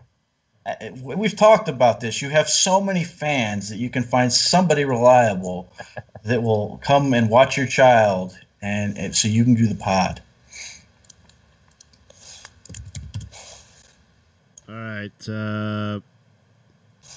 It looks like 48 to the Chargers. I don't even know what it is. Uchenna Nwosu. You're getting beat by the TV, Burrow. Oh, cool. All right, you guys got it. They're crushing you. 49. Somebody traded up. The Eagles, and they're about to take Dallas Goedert. Oh, jeez, that's a very good pick. And now the Eagles fans should all go just crush Ravens fans. Just get after them. Yeah, this is what the Ravens get Hayden Hurst at 20. They traded back 25. Yeah, somewhere in that neighborhood. Basically, I think they took him at his age. Yeah, so 25. You're talking about 23 picks later, and you're probably getting the better tight end here. You are getting the better tight end, in my opinion. He's gone up not nearly against the same competition, playing at South Dakota State, obviously. Yeah, look, the Jackrabbits have a long, proud tradition of I have no idea what they do there. Oh, but I will tell you this: he's not the only prospect I like out of that school. No, Kellen Sulek, defensive tackle. Oh, okay. I thought you were going to mention the wide receiver there. No, I'm not a Jake Meineke or Weineke or whatever his name is. Goddard was a 0-star recruit, right? He played 9-man football in high school. They it's such a small school they couldn't even play 11-man. He weighed 205 pounds when he got there. See, we've entered the point in the draft where people are trying to sell me on awful players. Deion Kane, no. Lorenzo Carter, no. Kamiko Toure, I'll shoot somebody. Oh, that's getting drafted then. Deion Kane is a really interesting guy, man. Like, he's got all kinds of athletic ability, but he's just not a wide receiver. I don't know who's the guy that was drafted by Minnesota and is playing for New England this year. Wide receiver. He never panned out. He was a tall kick returner. He had You're talking about the kid who looked like he never played football before because he hadn't. Couldn't catch anything. That's sort of like. I know you're talking. Yeah, yeah. Deion Kane would just, in a lot of ways, look like Ricardo Lewis. It looked like you just told him the rules before he started playing that day, and he's just out there doing stuff. Yeah, Cordero Patterson. Yeah, that guy. He had no clue what he doing. Dallas Goedert is the pick for the Eagles. What'd they get? Oh, second round and 5th round. Traded back, got a 5th round extra for it.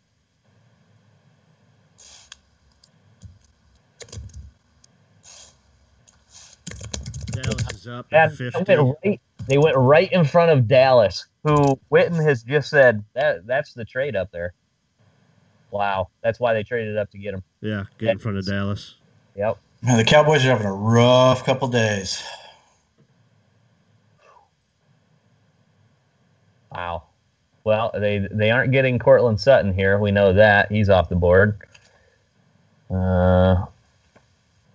They have to have some. It has to be somebody that catches the ball here, right? It can't be another position for the Who's Cowboys. that, Dallas? Yeah. Unless they go defensive line here and get somebody like Josh Sweat. Who's catching the ball for this team? Maybe Josh Sweat. Yeah, that's. Alan Hearns. Alan Hearns is the big name receiver. This is not good for them. Zeke's going to be running like 40, 50 times a game. There's going to be no more tread on those tires. So for whatever reason, we can't add people. I'm trying to add Matthew from Sins. It's not going through. We're trying his brother. That's not going through. So I don't know what the hell happened. We do know Dallas is up. They picked Connor Williams. Connor Williams, there it is. So maybe he's going to play tight end. Could he do it? I think Brian O'Neill actually had some catches. Now, if you wanted to get a lineman that played tight end, Brian O'Neill, I think he could be possibly a better tight end than he was tackle from what I saw him do against Bradley Chubb.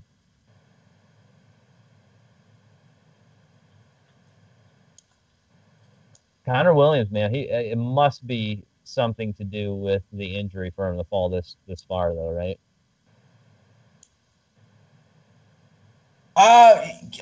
Maybe. I mean, this is that stuff where like it comes out a week or 2 weeks later, you find out what's wrong with some of these guys. I mean, I think this is still early enough where it's not like, the projected first rounder goes in the 5th round. You're like, oh my God, what happened?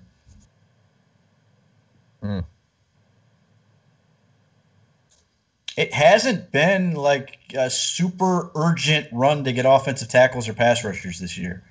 No, but I could see New England definitely going Josh Sweat here. New England could use some kind of pressure. Something's got to come out and get some pressure. Well, their guy got hurt last year that they picked up. What was the Youngtown State kid that they got? He got injured. Derek Rivers. Yeah, Derek Rivers. He got injured basically right from the shoot. Yeah. Oh, they picked up Adrian Claiborne, I guess. So they added somebody. They added a guy. Their linebackers are absolutely terrible. Well, any linebacker? There's not really much linebackers here. In this range of the draft, no. Yeah. But there's some really if you want to take him, it's a question of when do you like Micah Kaiser? I mean, he's got basically superstar numbers. Oh, really? I didn't know he tested that well. That's the Virginia kid? Yep. I did not expect him to run a 4.54. Wow. But yeah, he does really well. And then, if the Browns want to get another linebacker on day 3, please get another linebacker on day 3. Like a Christian Sam, who is basically like Joe Schobert clone. Arizona State. Frank Ginda from San Jose State. Dallas traded up here? Bears traded up to New England. That's what I meant. No, Dallas is on the clock. Dallas is waiting to finalize Connor Williams here. God, I'm so confused because we're ahead. If you guys, you had to wait for the apparently slow-moving young people here to get out there with number 74 on. That's what it is. So Chicago, I look down, I see Chicago there and no New England. I'm like, what the hell's going on here? What happened to New England? Okay, so Chicago's doing some things in this draft, aren't they? Well, they have that's interesting because they gave up so much ammo last year to get their dude Mitchell Trubisky that they're still moving up. I'll be curious to see how much they have left. They must feel they're only a player. Now I know why. The Pats just took the Bears' 2nd-round pick for next year. Wow. Oh, wow. The Patriots are so good at that. They love to make those trades. I'm jealous. But the GM at Chicago is not waiting around. So if he's going to get fired, he's going to leave the guy after him nothing. Is that Ken Carman on stage here? That 74?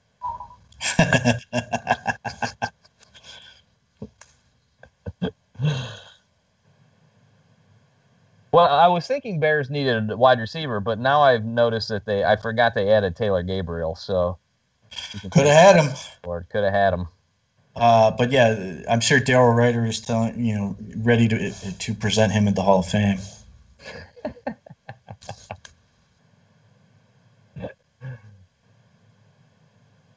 So we're 14 picks away. Any targets that you guys are shooting here? Well, assuming other guys are injured that we've talked about already, the guys that stand out to me are Ogbonnia Okoronkwo, the super pass rusher, which would make me happy. I'd really like to get another pass rusher. Harrison Phillips, if they're open to moving. He's still on the board. That's right. He's still on the board here. Okay. And then after that, and if they like the receivers, James Washington, I think, is still on the board. Michael Gallup is on the board. Alan Lazard is on the board. So there's no worry about having somebody you can catch the ball if you're going to go here. Anthony Miller just went. Did he? Good. Yeah.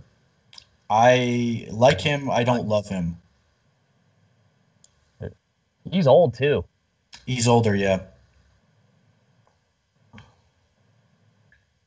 But I will say that's very good news for hopefully Anthony Miller, and then that may mean his foot checked out that there was some concern with.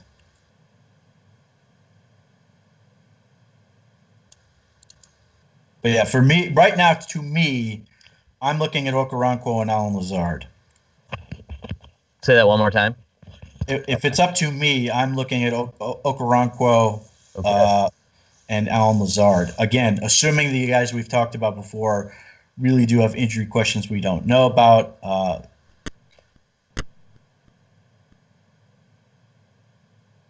I'm just happy that every pick I've had so far has been on my targets board. The Browns are actually are fuller on analytics this year than Sashi was last year. Now, hopefully they don't shit the bed tomorrow like Sashi would traditionally. Well, I should say just last year. The year before they were okay. Last year, there are a bunch of guys who aren't going to make the team, and then our Lord and Savior, Zane Gonzalez.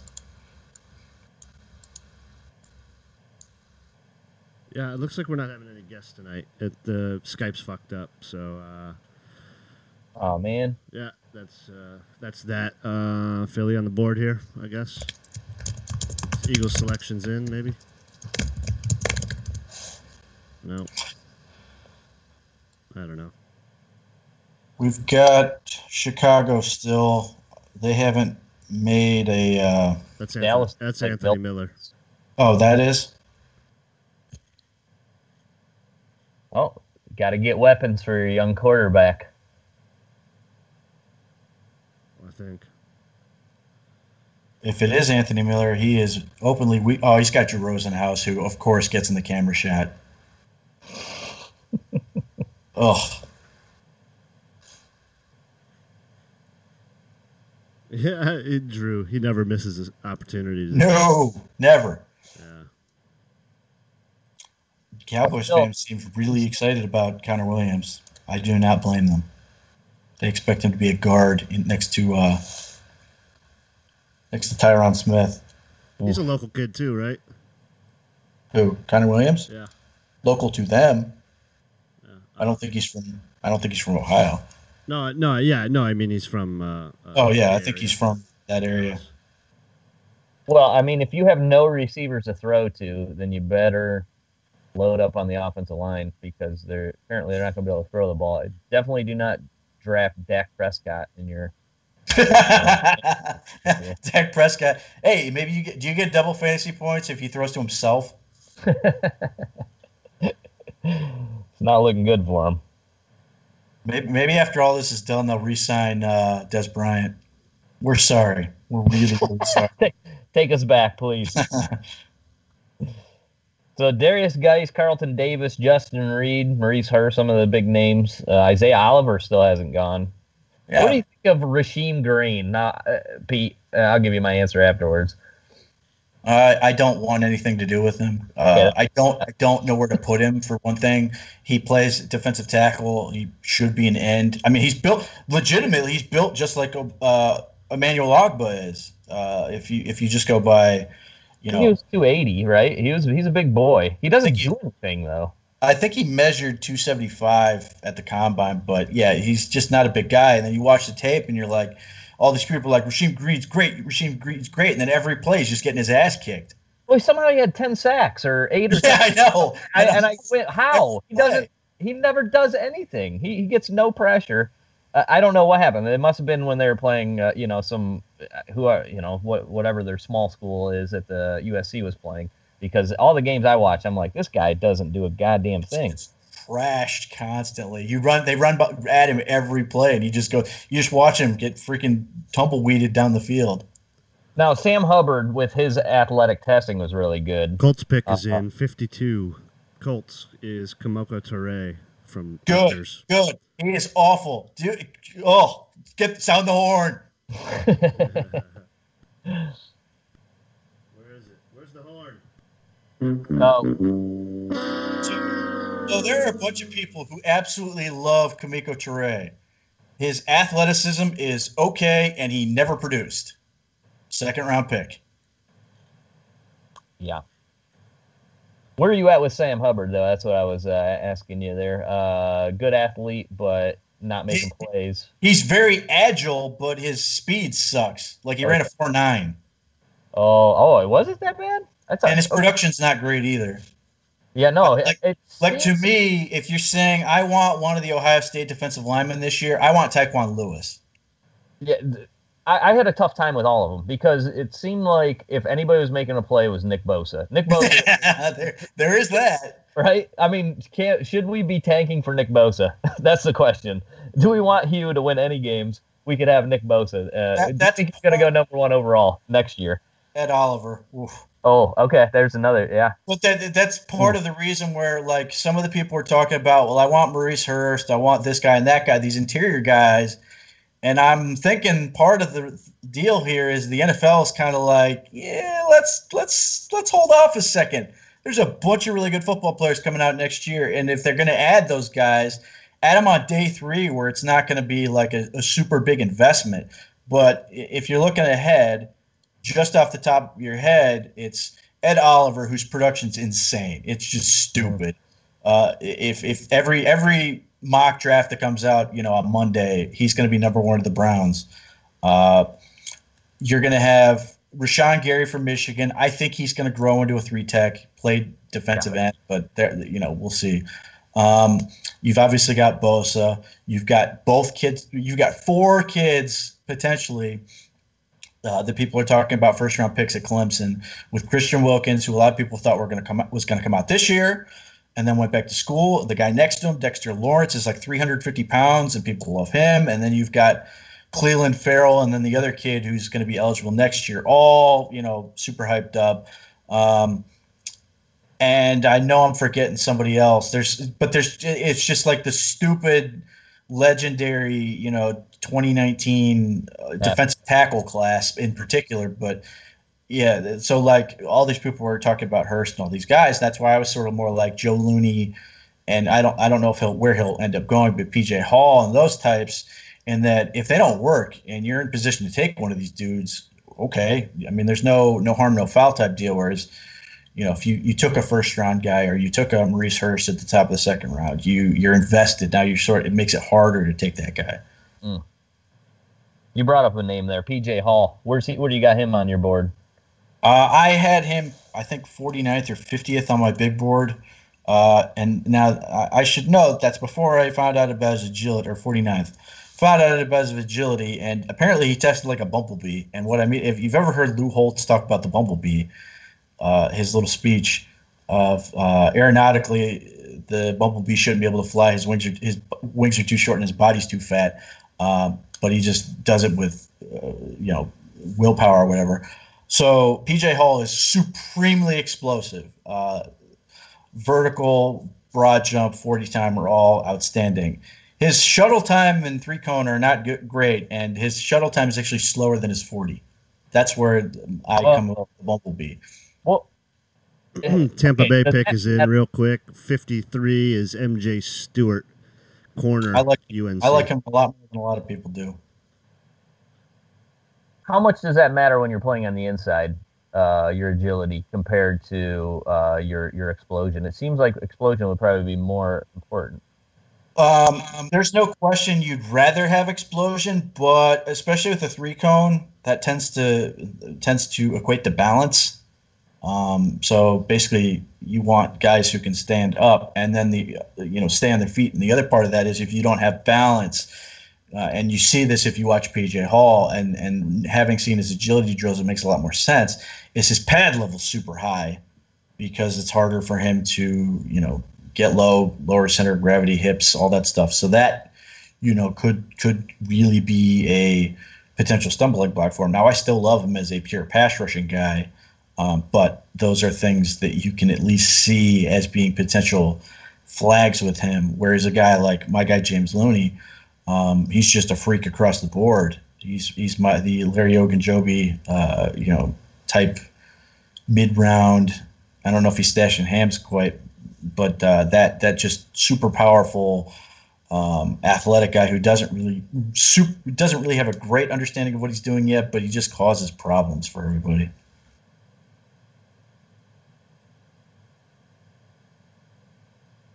Man, we're closing in on it. 53 already.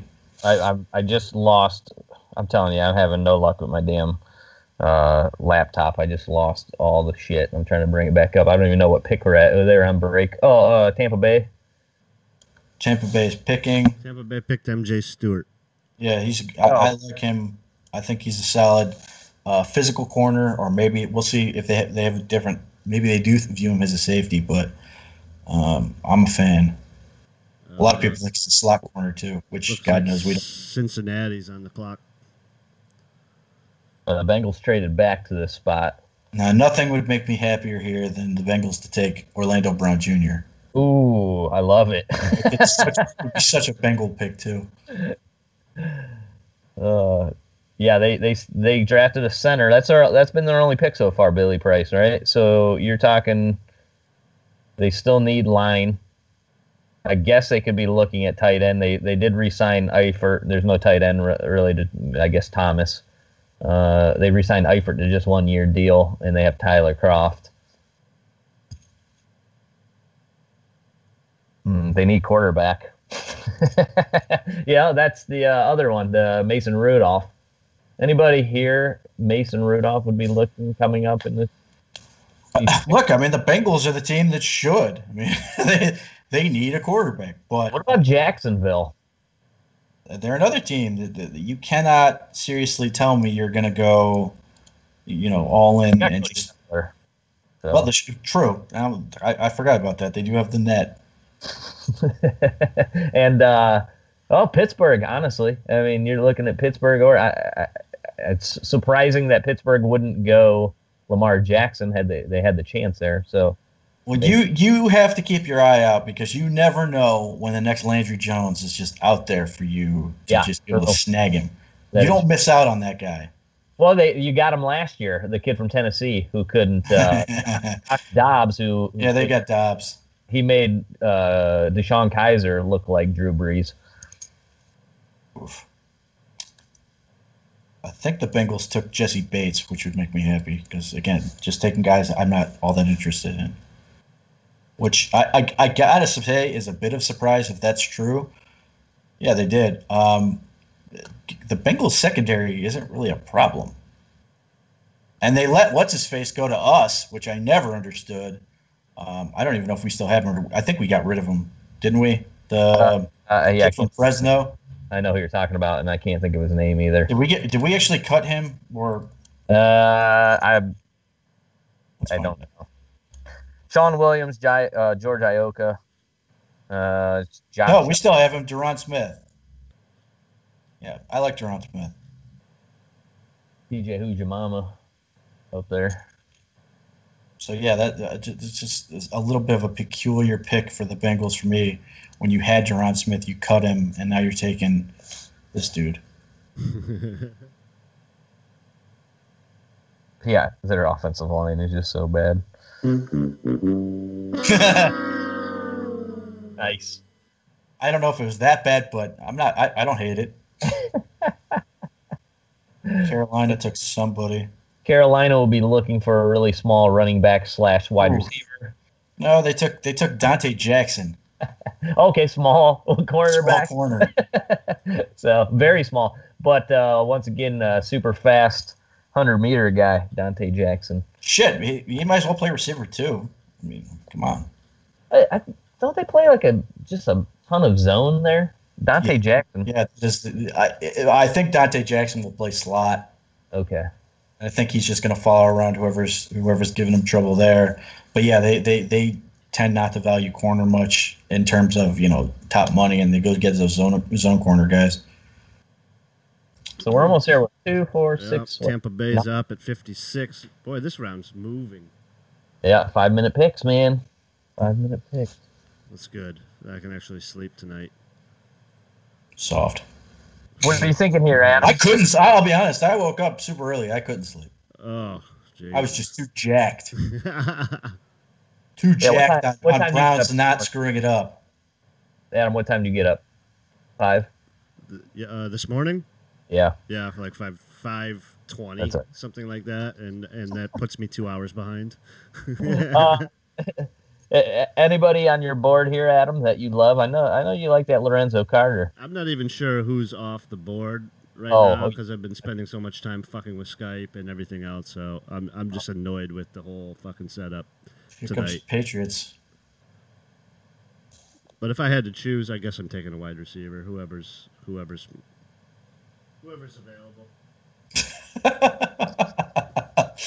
Check your Where's check my your sheets? Where's my sheets? My damn sheets. Just start crossing dudes St. off. Brown or Chark.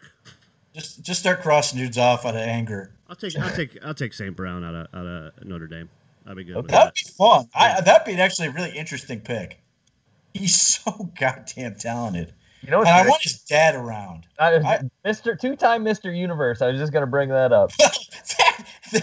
And their name isn't St. Brown. It's just Brown. He just added it. He did? Well, Yeah. You got that much swag. You do what you want. Like, and the younger brother just committed to USC, who's a freak. Do you know what his name is? No, I know he named them all funny things. Amon-Ra St. Amon-Ra. Brown. Okay. So yeah, I want that dude around. Yeah, I'm not sure if there's a interior guy here that would fit at the end of the second. There's not For really. me. That was the one thing I was worried about, and now that we know what's up with Hurst, it's like Taven Bryan was basically your only guy, your only disruptor 3-tech in this entire up until this point that's even been drafted, I believe. What about Mo Hurst? We haven't talked about him all night. He's done, dude. He's off everybody's board apparently. Shit. Allegedly, the heart issue is Must be bad. is chasing him out. Hey, he may not be able to put on any more muscle type thing. He may not physically be able to add anything. He may be effectively done, growing as a player. If I just wanted to add a draft crush, I would take Lorenzo Carter and then just figure out what to do with him later. Well, I guess we could do Harrison Phillips if he falls to us. I kind of like that because I feel who do we have behind Ogunjobi right now? Jamie Meter. Right? Meter. That's it. Well, I got the I'm Patriots with you. pick. They traded up to the Bucks. They took Duke Dawson corner. You can horn that one. They just took a slot guy. So a lot depends on.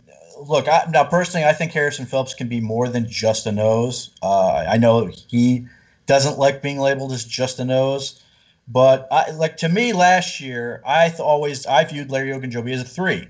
That's what I thought he was going to be. And if you're cool with putting him back there, as I would be, then Harrison Phillips, here's your nose. He's just a really goddamn good football player.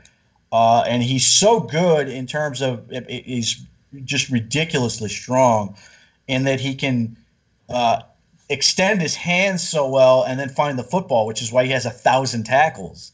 Yeah, and he's not unathletic. He's not, his speed is the only issue he has. He's quick, he's strong, powerful, and then he was just super, super productive. And you want, if you're saying you want somebody who can rush the passer, certainly you think Larry Ogunjobi can do it from that spot. But Harrison Phillips, had good sack numbers both of the last 2 years. He led the team in sacks this year as the nose. That's not a bad deal to have. But I mean, again, it depends. If you're cool with Larry Ogunjobi, who I think is just a genuine freak, going back to 3, then I'm all for it. If you're just taking Harrison Phillips to be the backup 1, then I'm sort of like, eh.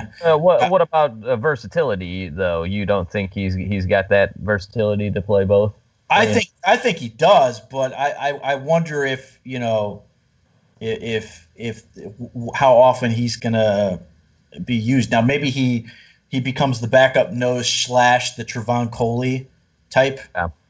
3 technique guy, and you save a roster spot that way. But we'll see. I mean, I love Harrison Phillips as a player. Love the kid. We'd have 4 brilliant human beings on the defensive line, and then Caleb Brantley's there too. So yeah, I mean, you will not get me to hate Harrison Phillips. It just becomes a question of, is somebody getting wasted in that scenario? Right. Awesome kid. I talked to him for like 10 minutes at the Senior Bowl. He reminds me of Kelly Gregg, who he of course did not know, despite being from Nebraska. Wow. I'm surprised the safety from Alabama is sort of not off the board here. He's super young. He's only 20. Well, I guess with him being a strong safety, maybe not a lot of people looking for him, but good player. I guess we're behind a couple picks. PJ Hall just went to Oakland. Okay, there it is. That's interesting. And the other guy, now I certainly would not do this, even though I like the kid quite a bit. His very nice family I met at the Senior Bowl is Nathan Shepard. You could conceivably make an argument. I know there's some people who think he's a legit day 2 pick. I don't love his age. I think he's already 24, maybe 25. The Browns have been very, very good so far in terms of getting guys on the younger side. I certainly wouldn't want to go away from that. But that's someone, if you're saying I want a penetrating defensive tackle type, and I heard you guys in the pod talking about this when Adam took him and Foley, Fadakasi. No, Nathan Shepard's a legit 3. He's athletic as hell. That's not no joke. Even though he's 315, he'll just move and do. Like in a lot of ways, he looks like Larry Ogunjobi, just older. Yeah, he's wrapped up, man. Yeah, and my immediate reaction at the Senior Bowl, having never seen him before, when I saw him weigh in, is I immediately thought he was on something. I didn't realize he was 25, and that would explain, why he would be so jacked. But your immediate reaction is, oh my God, nobody looked like him. Hey, Browns are in win now mode, dude.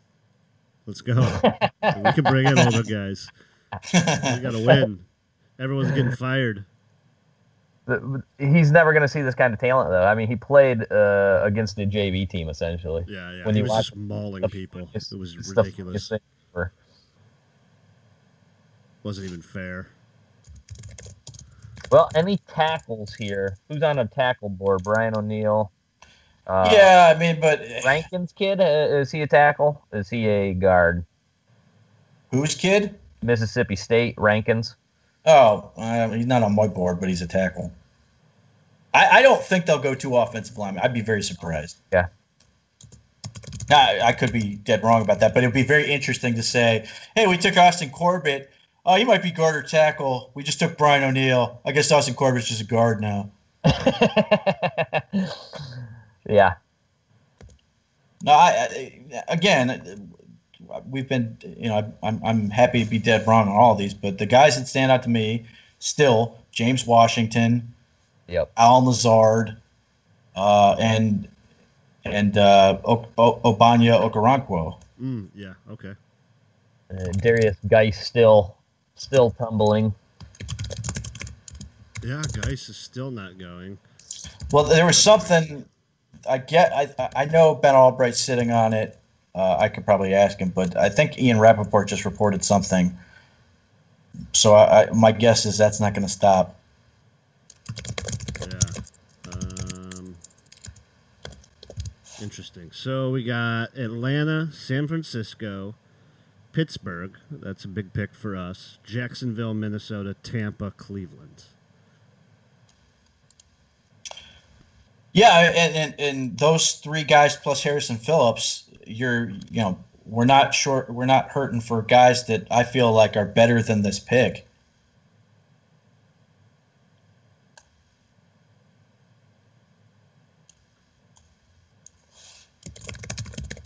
Jay Hall going here, and then with Atlanta, what's Atlanta looking at? Well, Atlanta took who'd they take? They took Ridley in the first, right? Yep. And we all thought they needed interior defensive line. Who's the spot here? There's no unless they're clearing him on the medical. They're either going, Maurice Hurst would be there, James Looney would be there, Nathan Shepard. Nathan Shepard could make sense for the Falcons in the sense that they are win now mode. I'm going to pass. I'll be right back.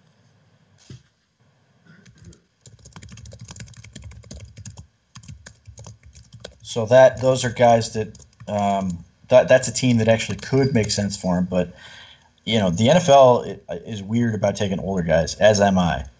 Right. Well, yeah. I like them young. I'm young. All right, settle down.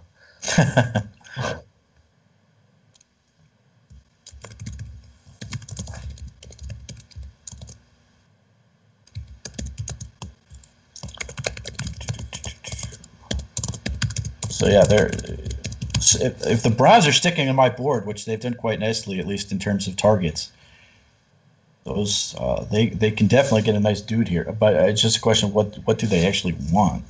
Yeah. Once again, there's just a ton of value here at wide receiver. I'm curious if that's ever going to dry up. Yeah, I know. Like for example, let's say they want a big receiver and they don't take one here, but they really like Jester Weah out of Pitt next tomorrow, round 4. Mm-hmm. Like they could go that route, and that would be great. So my guess, my terrible final going to be wrong guess would be they're going to take a defensive lineman of some sort. That could be pass rusher guy, whatever.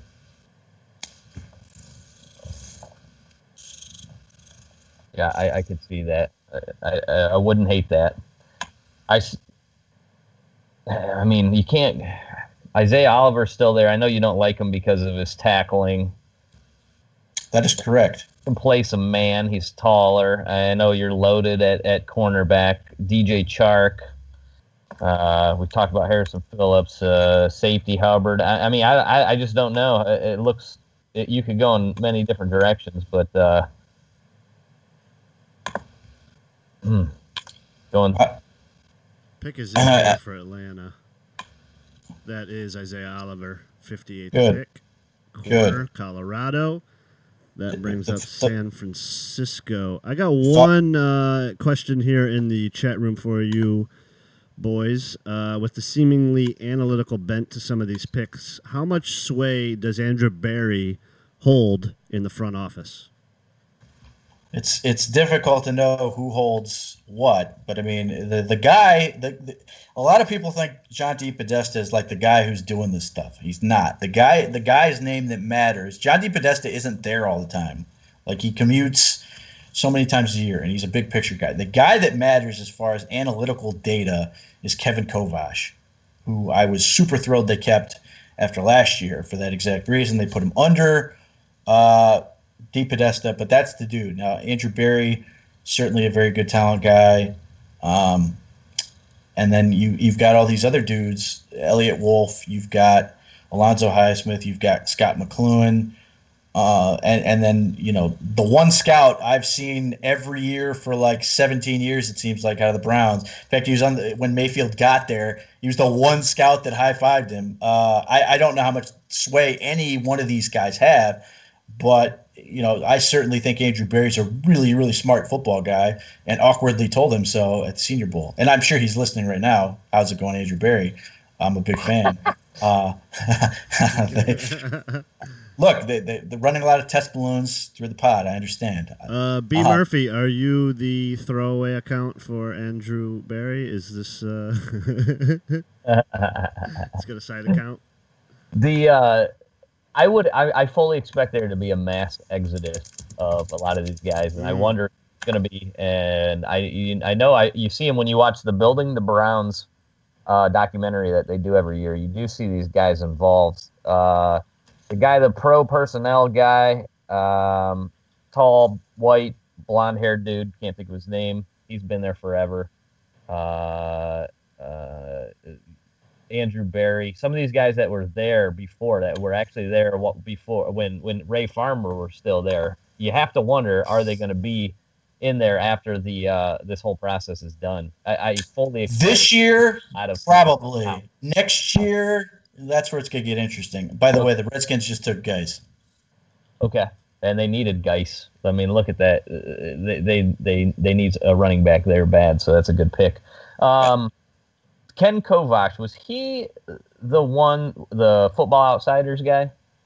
He may have been. Okay, who came up with the Q-base score? Have you seen the Q-base? That's him. Yeah, that's one of the because he's one of the guys, like Baker Mayfield got like the 4th highest ever. Okay, yeah. So he's only been there. He I think he just got there last year. Actually, he came. Yes, but that was it was like that was one of the guys I was keeping track of when they were when I was trying to keep track of. Please don't get rid of Andrew Berry. I noticed they moved Andrew Kovash under John DePodesta's chief strategy whatever little wing, and I was super thrilled about that for that exact reason, because this is what he does. He just does data stuff. The fact that they went with Mayfield sort of makes me feel like he had a big play, and we talked about it yesterday. And you see what happened today. Look at the reaction of what happened today. Right? Look at the reaction that we've gotten all day. And it took some real stones by John Dorsey to make that selection. I don't know if you're just an average run-of-the-mill football guy and you care about, being part of this group of football guys, that you go and make that pick without outside influence from either the analytical side of it or just having bigger stones than the next guy. Going, look, I know I'm going to take criticism here. I'm fine with that. I'm going to select a guy that is ready to play right now, that I have faith in, and that's the end of it. Because when you look at it, it feels like either that guy Kovash had a big hand in this because of how well Mayfield fit out on, graded out on that, or Dorsey just has the biggest stones in the history of GMs. Well, they talk about how as difficult as it is to they use the word consensus, that everybody's going to be on board with this, and obviously the first thing that jumped out at you is there's no way the analytics guys would be like, yeah, Josh Allen, great, let's do it. Yeah, exactly. So it basically lended it to only being, if they were true to that word, it was either going to be Baker Mayfield or Sam Darnold. Those are the two guys that you could see everybody sort of getting behind, and that the analytics were very, very good to them. Now, Baker Mayfield better than anybody. If you go by Cubase, which if Kevin Kovash is that dude, it's got something like a 20-something% chance to be an elite quarterback. It's like something really stupidly high. That's as high as his chance to bust is low. If you look at the Football Outsiders thing, the numbers just make you go, oh my God, this is so easy. Like Josh Allen's, I think, bust chance was 62, for example. That's not 62% and 38% means he'll be awesome. It means 38% chance he won't suck ass. Right. And Sam Darnold had a really low score on that. Even lower than Josh Allen, I believe. And so much of it was based upon a lot of it's based upon experience. And you brought this up before. Experience matters when it comes to quarterback. It matters. Damn it. Pick James 60 Washington. is in if the Steelers are taking James Washington if Zach Jackson isn't fucking us again. He's not. Wide Josh receiver, Watch has Oklahoma it State. too. That's a good pick. I would have liked that. Well, I'm- they traded Martavis Bryant yesterday for a third round, and now they're taking James Washington. Now, it does not make up for Terrell Edmonds yesterday, but, because you could have realistically flipped those two picks and they'd still be bad, but they wouldn't be as bad. Yep. 4 James picks to Washington. go here. James Washington is a super tough wide receiver, but I question like how high his ceiling can possibly be. He's absolutely perfect for Ben Roethlisberger. Yeah, it's somehow in Pittsburgh he's Pro Bowler every year. Like Yeah. somehow Pittsburgh Okay. turns these wide receivers into fucking all-stars. How's he with Joshua Dobbs then? Because that's what's happening. I don't think he'll be as good. I'll be honest. I don't think he'll be as great. There's going to be a slight fall off. Loved him at the Pro Bowl or at the Senior Bowl. Holton Hill shut him down, bro. Holton Hill, who's failed 75 drug tests in his career at Texas, really gave him a hard time. Texas versus Oklahoma State. I was going to ask about trades. We haven't had any player trades today, but it's pretty. I guess it's tough here in the second round.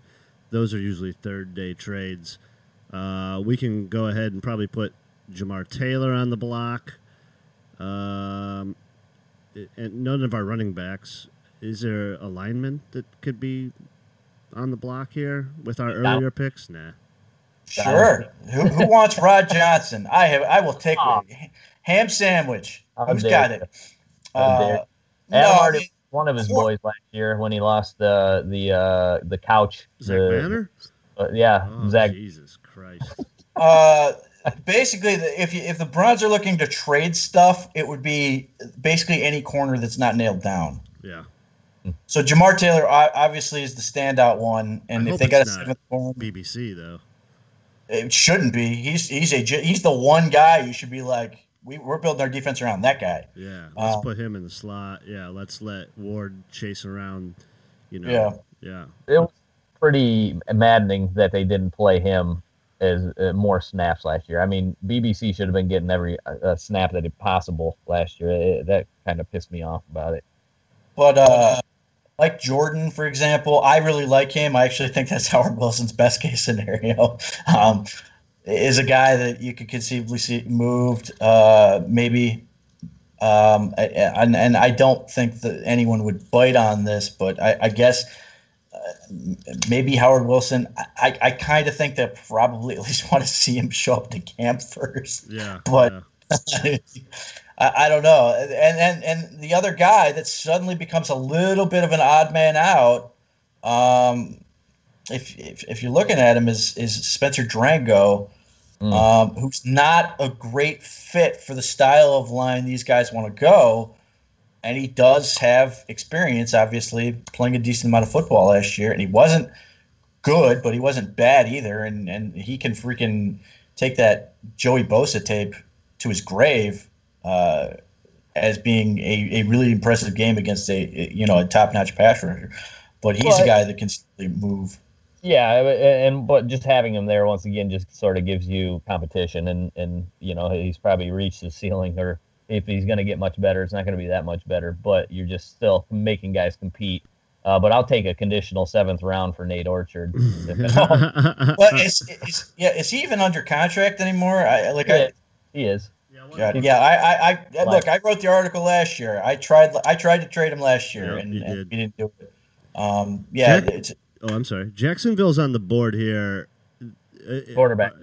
Quarterback, or is my boy Cody Kessler going to actually get a shot down there? Cody Kessler's going to take him to the Super Bowl. Nope. You'll see. It's not. It's not. DJ Chark. Yeah, it's DJ Chark. Fuck. Now, this is a reasonable pick for any other team. I don't know who's throwing the ball to DJ Chark in Jacksonville. Blaine Gabbert's like max range is drag. Well, he can throw. Oh, Blaine Gabbert. No, what's his name? Or, quarterback. Same thing. Now I can't remember his name. Other The other Blaine Gabbert in the the league. other Blake Bortles. Yeah. But yeah, his max range is basically drag route. He can launch it. He is Josh Allen, right? I mean, that a is bit, but it's got to go to the right guy. Oh man. Damn it. I would have liked Chark, but that's fine. Boy, Washington and Chark coming off back-to-back here when we're 3 picks away is annoying to me. And we're just talking wide receiver. Your boy, St. Brown, still there. Still Okay. available. Yeah, and I would probably have taken St. Brown over Chark, but I know James Washington was sort of a deep threat kind of guy. I think we just need a tall guy, right? Yeah, I mean, look, you got to look through this through the lens of what's going to work best for Baker Mayfield. I personally think catch and run guys are going to be best at it, and I think James Washington is actually a little bit underrated in that category. But Equanimeous St. Brown, that is a dude who can catch a drag and looks like Josh Gordon running down the field. To me, he's Josh Gordon below the rim type. Yeah.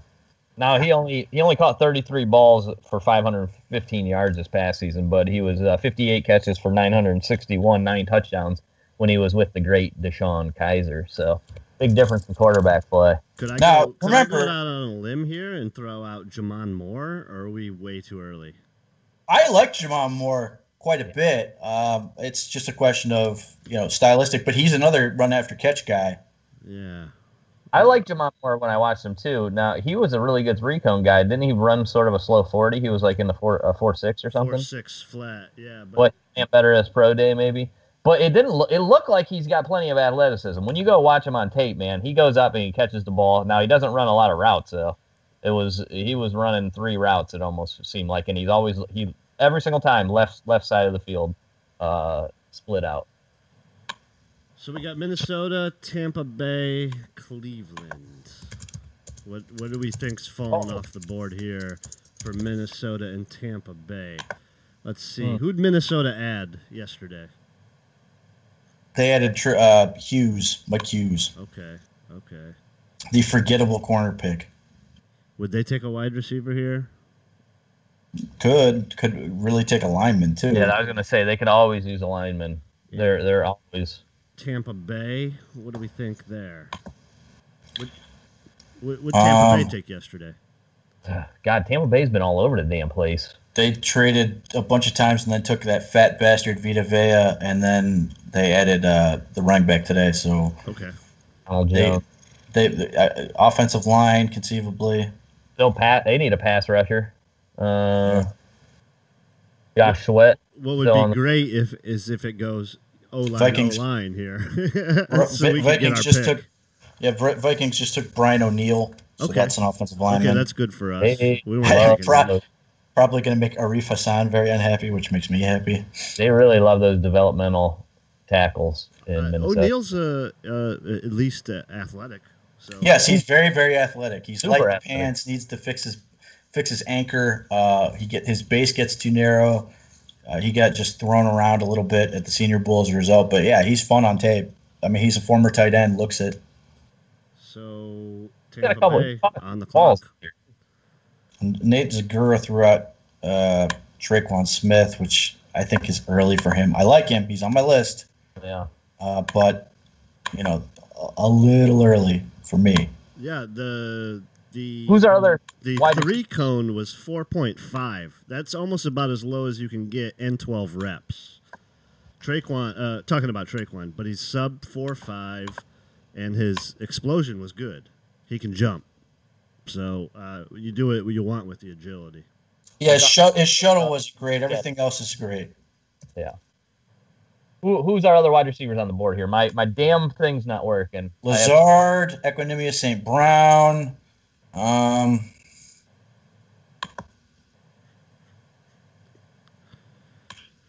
Lazard I have on this list too. Let me fire that up. Out of Iowa State, 6'4.5", 4.55 on the 40. No, legit. But Michael Gallup, if he's still on the board, would be the other guy He before. Oh, Browns Michael are on the Gallup. clock, everybody. Silky smooth Michael Gallup. Brown. Who went 63? Because the Browns are on the clock.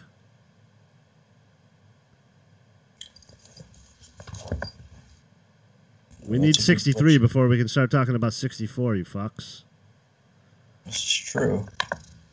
Did they trade up? Why is the official team posting that they're back on the clock? Well, they're not sure. They're early. Browns traded out allegedly. Oh no! I mean, depending on how far they went, I get it because there's a lot of football players sitting there. Oh, Carlton Davis went 63rd. There we go. Let's see where Cleveland's going, and then we'll decide if we're going to continue this show.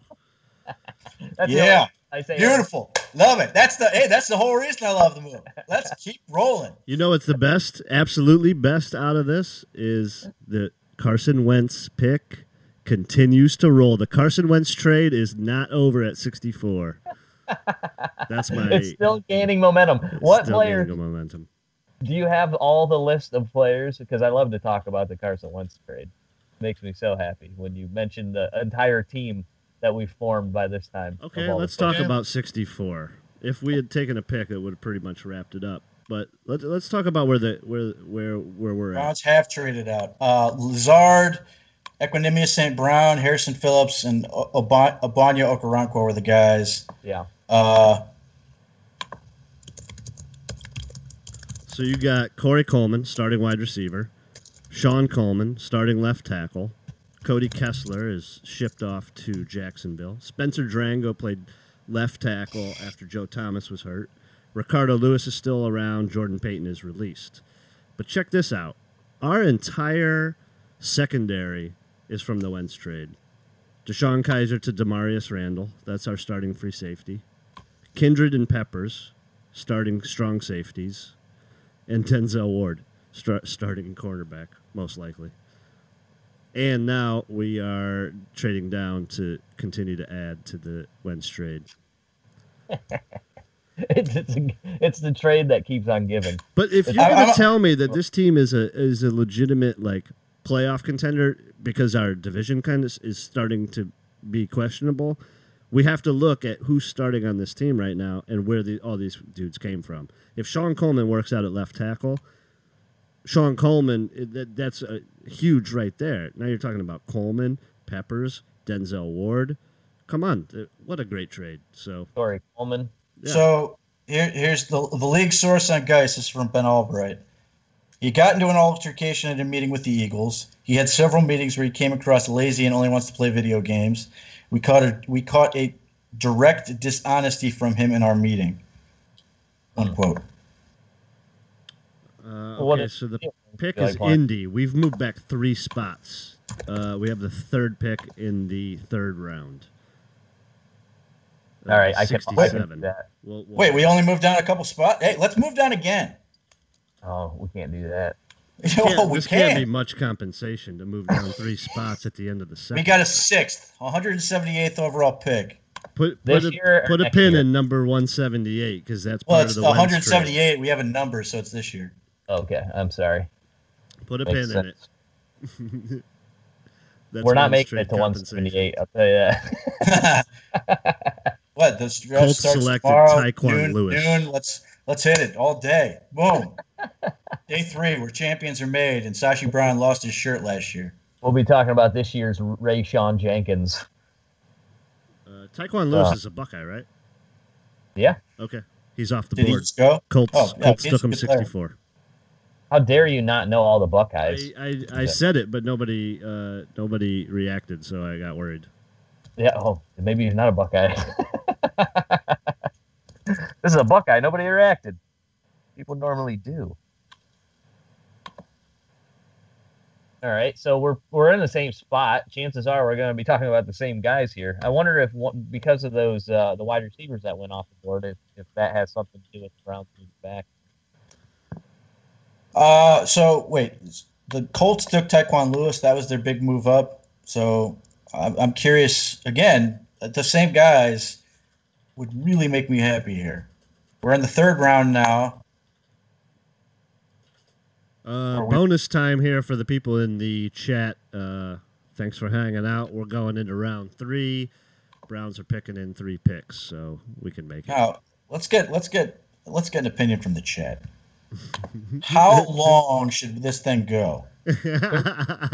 How long should the stream carry on? That's what I want to know. Who does the chat like for our? What's the chat going for our pick here? I don't know. Like most of these people are probably listening on their phones, so we'll see. I'm sure somebody's going to come. There's up like with something. 3 dudes in here. My vote is until we are done. There we go. Clark Moore. I like this comment. Until Goldhammer eats horse shit, we're going to be here a while. How about until Grossi quits? That's the most important one to me. Until the Wentz trade is over. What was it? What did he say? Until the Wentz trade is over. That's funny. We could because my boy, what's his name, Kessler got 7th round compensation to go down to Jacksonville. Can we still consider that? Yes. Part of the Wentz trade because that's a 2019 pick. I think so. Yeah, it's a you could be getting. Who knows? I mean, Tom Brady was a 6th round pick. You don't know what you're going to get with that 7th Wouldn't that rounder. be fucking crazy? So, but think about right now. I'm trying to think. We have like 3 or 4 6th round picks now. We have 3, I believe. Isn't it? 3 6th round picks. I think they're all right by each other too. It's like 150, 170. No, 175, 178, 188 now are the 3 picks we have in the 6th round. Yep. Yeah, that's a problem. That's how much I know about this shit. Clearly, time to do something else. Yeah, I can run off how many exactly which 6th round picks we have. So yeah, that's actually pretty interesting because you can get some dudes that you're basically saying, look, if this guy's not going to make the team, that's cool. He maybe make the practice squad, or you're basically taking some undrafted guys you would normally take as undrafted free agents that you then don't have to. Sure. Well, and we were bad special teams. I mean, I'm okay with your 6th round. Grab some special teamers, man. We got to get way better there. We were terrible last year. I would really like Shaq Griffin there for you, Greg, huh? In 6th round, he ain't going to be there. He's going. You're talking about 6th round. I thought you guys were talking about in 3 picks. No. Oh, no, too high. Way too high. It's not so much that it's too high for me. I don't know where to put him. Yeah. Like, to me, if you go by his data and his production, he's an edge rusher. Yep. But he's 230 pounds. So he'd have to be a weak side linebacker. He's got to be. I don't see how else you could play him any other way. So if he's an inside linebacker, then you've got this whole other problem with him. So that's I'm rooting for the kid like hell. It's just I don't know legitimately where you put him. If you're basically saying he's going to be a special teams demon, I get it. He will be. Yeah. But other than that, now what? He's so athletic. I don't know. I mean, he could basically be like a big nickel linebacker. I don't even know what you could do him, but there's times where he's not even good in coverage, but you just think that he could probably do it. The Raiders took Brandon Parker. Oh, I like him. The guy running the Cleveland Browns Twitter thing doesn't know we traded because he says we're on the clock. We are not. That's North Carolina A&T. Yes. We talked about him in our mock, dude. I like this kid. Yeah, he's enormous. Like physically, just standing next to him, enormous. That puts NYG on the clock. He looks like he moves pretty well too for how big he is. He does. Former Hooper. Now he's got to develop a ton.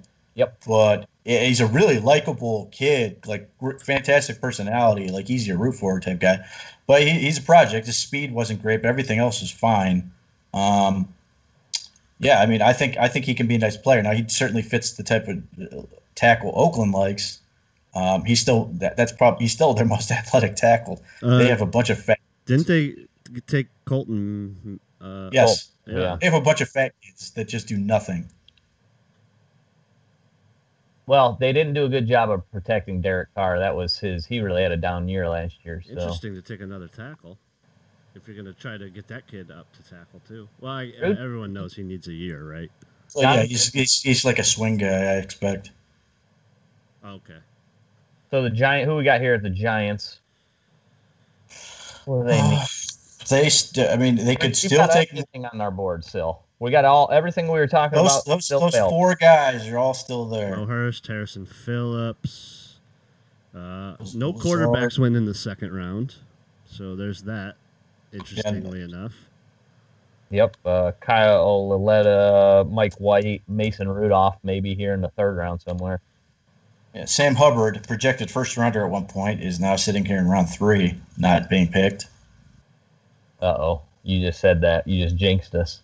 I'm hoping some. God damn it, I don't want him. I do not, but he's not on my board, and the Browns have been pretty.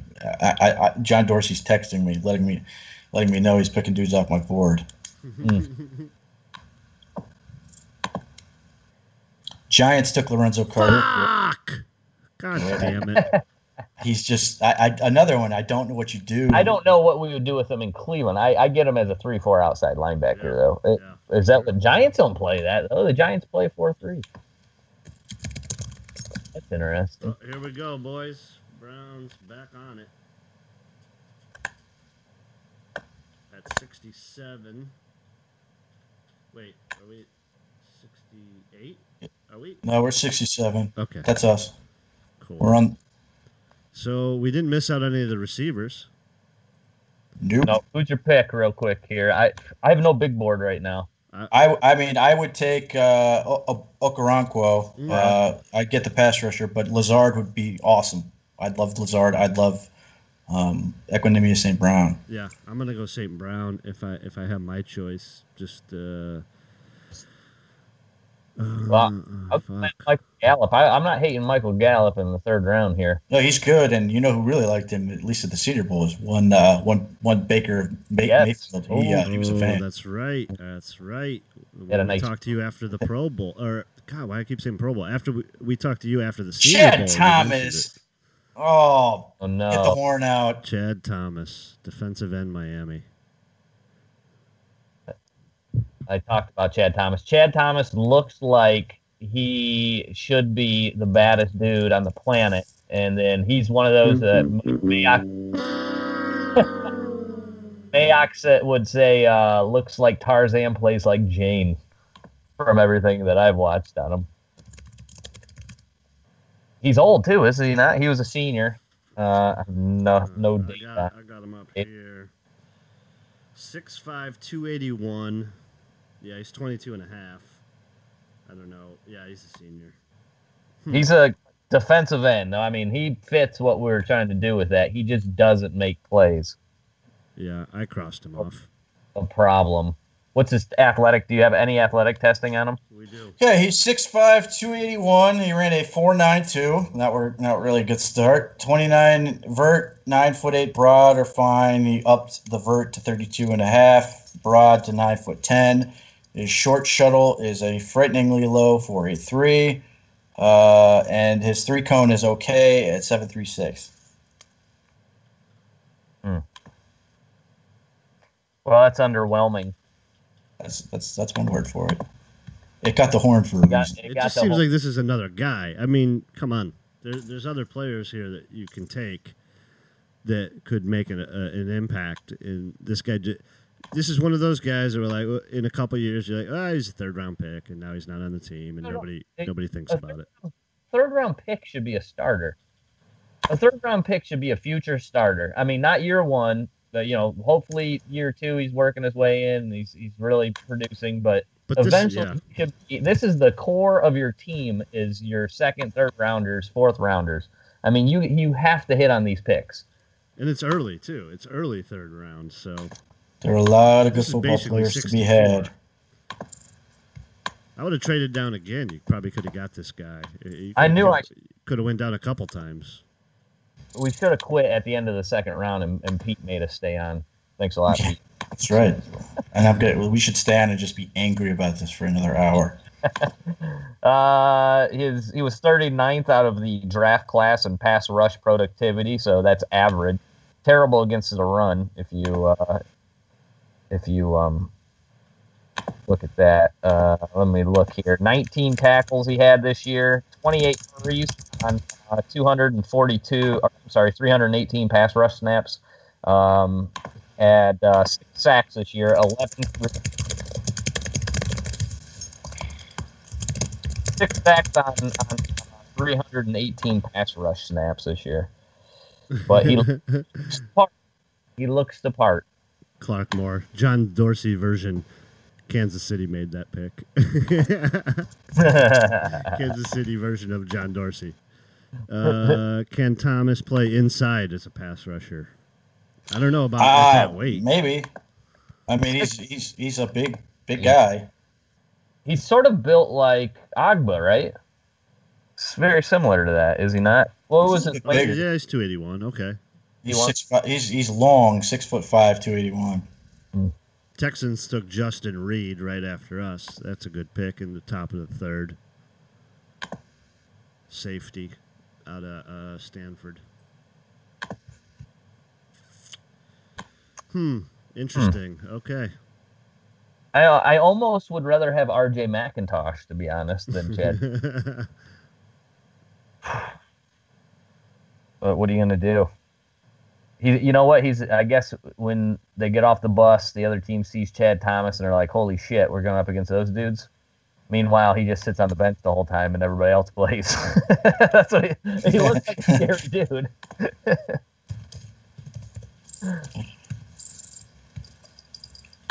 All right, let's wrap it up. Browns are not picking. Let's see, when is our next pick? Top of the 4th round. 114. That would be the 14th pick in the 4th round. Okay. What happened to the first pick? What did we do? Trade that? I don't even remember.